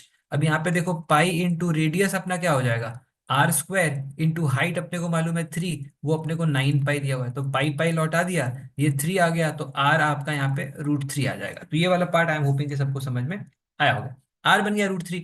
अब are देखो basically √3 है, मतलब radius यहाँ पे जो cylinder का जो बेस का एंड टॉप का जो रेडियस है वो आपको मिल गया √3. अब बोल रहा है कि जो बॉल है उसका डायमीटर है 4 सेंटीमीटर, मतलब बॉल का जो रेडियस है वो क्या है 2 सेंटीमीटर. अब √3 का वैल्यू कितना होता है 1.73, तो वो इससे बड़ा है. तो बेसिकली आपका पूरा का पूरा हेमिस्फीयर इस तरीके से नहीं आएगा, है ना, पूरा का पूरा हेमिस्फीयर नहीं आएगा यहाँ पे. अगर आपका इसका रेडियस और ये जो बॉल है उसका जो रेडियस है वो सेम होता तो आधा पूरा का पूरा हम अंदर ले सकते थे, पर ये पूरा आधा अंदर आएगा नहीं, ये एक्चुअली आपका ऐसे बाहर निकला रहेगा. तो बॉल आपका इस तरीके का कुछ बनेगा यहाँ पे. ठीक है, इस टाइप का कुछ आपका डायग्राम यहाँ पे बन जाएगा. अब इसको ट्राई कर लेते हैं, लेट्स सी. तो ये अपने को मालूम है कि इसका जो रेडियस है बॉल का वो अपने को मालूम है कि 2 सेंटीमीटर, और ये हमको मालूम है कि रेडियस सिलेंडर का √3 है. सिलेंडर का जो हाइट है वो हमको पता है कि वो 3 दिया हुआ है यहाँ पे. अब बोल रहा है कि vertical distance of of the top most point of the ball from the base of the cylinder. तो टॉप मोस्ट पॉइंट मतलब बेस, मान लो ये वाला पॉइंट पी है, तो ये आपको पूछ रहा है कि ये पॉइंट कितना ऊपर होगा, क्यू जो है. अब ये तो अपने को मालूम है कि रेडियस ही है, तो ये 2 हो जाएगा. ये वाला पार्ट कितना होगा, देखो ये वाला पार्ट अपने को मालूम है, ये पार्ट 3 मालूम है, और ये वाला पार्ट मालूम है कि 2 है. ठीक है, ये वाला पार्ट कितना होगा, सिंपल है, ये तो आपका राइट एंगल ट्रायंगल यहाँ पे बना रहा है, तो पाइथागोरस लगा दो. तो 2 स्क्वायर मतलब 4 हो गया, √3 का स्क्वायर मतलब 3 हो गया, तो 1 आ जाएगा. तो ये वाला पार्ट 1 हो गया, तो 3 + 1 + 2 मतलब आपका आंसर यहाँ पे 6 आ जाएगा. आई एम होपिंग कि सबको समझ में आया होगा, एक बार फटाफट चैट में कंफर्म कर दो. प्यार से सॉल्व हो गया, मतलब मेंसुरेशन है लेकिन काफी, वैसे कोई डिफिकल्ट बात नहीं है इसको सॉल्व करने के अंदर. एक और देखते हैं, थोड़ा सा सिमिलर लाइंस पे है, इस वाले के अंदर भी थोड़ा सरफेस एरिया रिलेटेड. इसमें मेंसर अब भी मेंसुरेशन में तुमको दो ही टाइप का प्रॉब्लम जनरली देखने को मिलता है, एक वॉल्यूम ओरिएंटेड और दूसरा सरफेस एरिया ओरिएंटेड. इसी दो टाइप का प्रॉब्लम देखने को मिलेगा. मेंसुरेशन से टिपिकली 1 से 2 क्वेश्चन देखने को मिल सकता है. या तो तुमको इस टाइप का देखने को मिल जाएगा सिलेंडर ओरिएंटेड, या कोन ओरिएंटेड देखने को मिल जाएगा. प्रिज्म और पिरामिड वाला भी बहुत फेमस है, प्रिज्म पिरामिड टाइप का देखने को मिल जाएगा. So that is there. आपका क्यूबॉइड वाले क्वेश्चन अब जनरली अब धीरे धीरे कैट के अंदर कम हो गए हैं, बाकी एग्जाम्स के लिए अभी भी रेलेवेंट है. एक बार ये वाला क्वेश्चन ट्राई कर लो, let us all take 30 seconds and do this. Alright, चलो देखते हैं इस वाले को. अगर फॉर एग्जांपल हम देखें तो यहाँ पे आपका एक सॉलिड मेटेलिक क्यूब है जिसको मेल्ट करके 5 क्यूब्स बनाए गए. अब इस वाले टाइप के प्रॉब्लम जो मेल्ट करके बनाते हैं, इसमें हम क्या करते हैं, वॉल्यूम कंजर्व करा देते हैं. ठीक है, वॉल्यूम कंजर्व करा देते हैं कि इनिशियल वॉल्यूम जो है वो बाद में सेम वॉल्यूम रहेगा. अब यहाँ पे एक्चुअली इसको मेल्ट करा के जो भी हमने यहाँ पे बनाया है, क्यूब्स बनाए हैं, उनके अगर फॉर एग्जांपल लेट्स से वॉल्यूम्स देखें तो 1 1 8 27 27. वॉल्यूम होता क्या है, एक क्यूब होता है. तो यहाँ पे अगर फॉर एग्जांपल इस सबको ऐड कर दें तो 10 और 54 64 हो जाएगा. तो अगर फॉर एग्जांपल आपका ओरिजिनल वाले क्यूब का वॉल्यूम 64 है, तो उसका साइड आप यहाँ पे 4 ले सकते हो. इनके साइड्स आप क्यूब रूट ले लो, 1 आ जाएगा, इसका भी 1 आ जाएगा, इसका 2 आ जाएगा, इसका 3 आ जाएगा, इसका 3 आ जाएगा.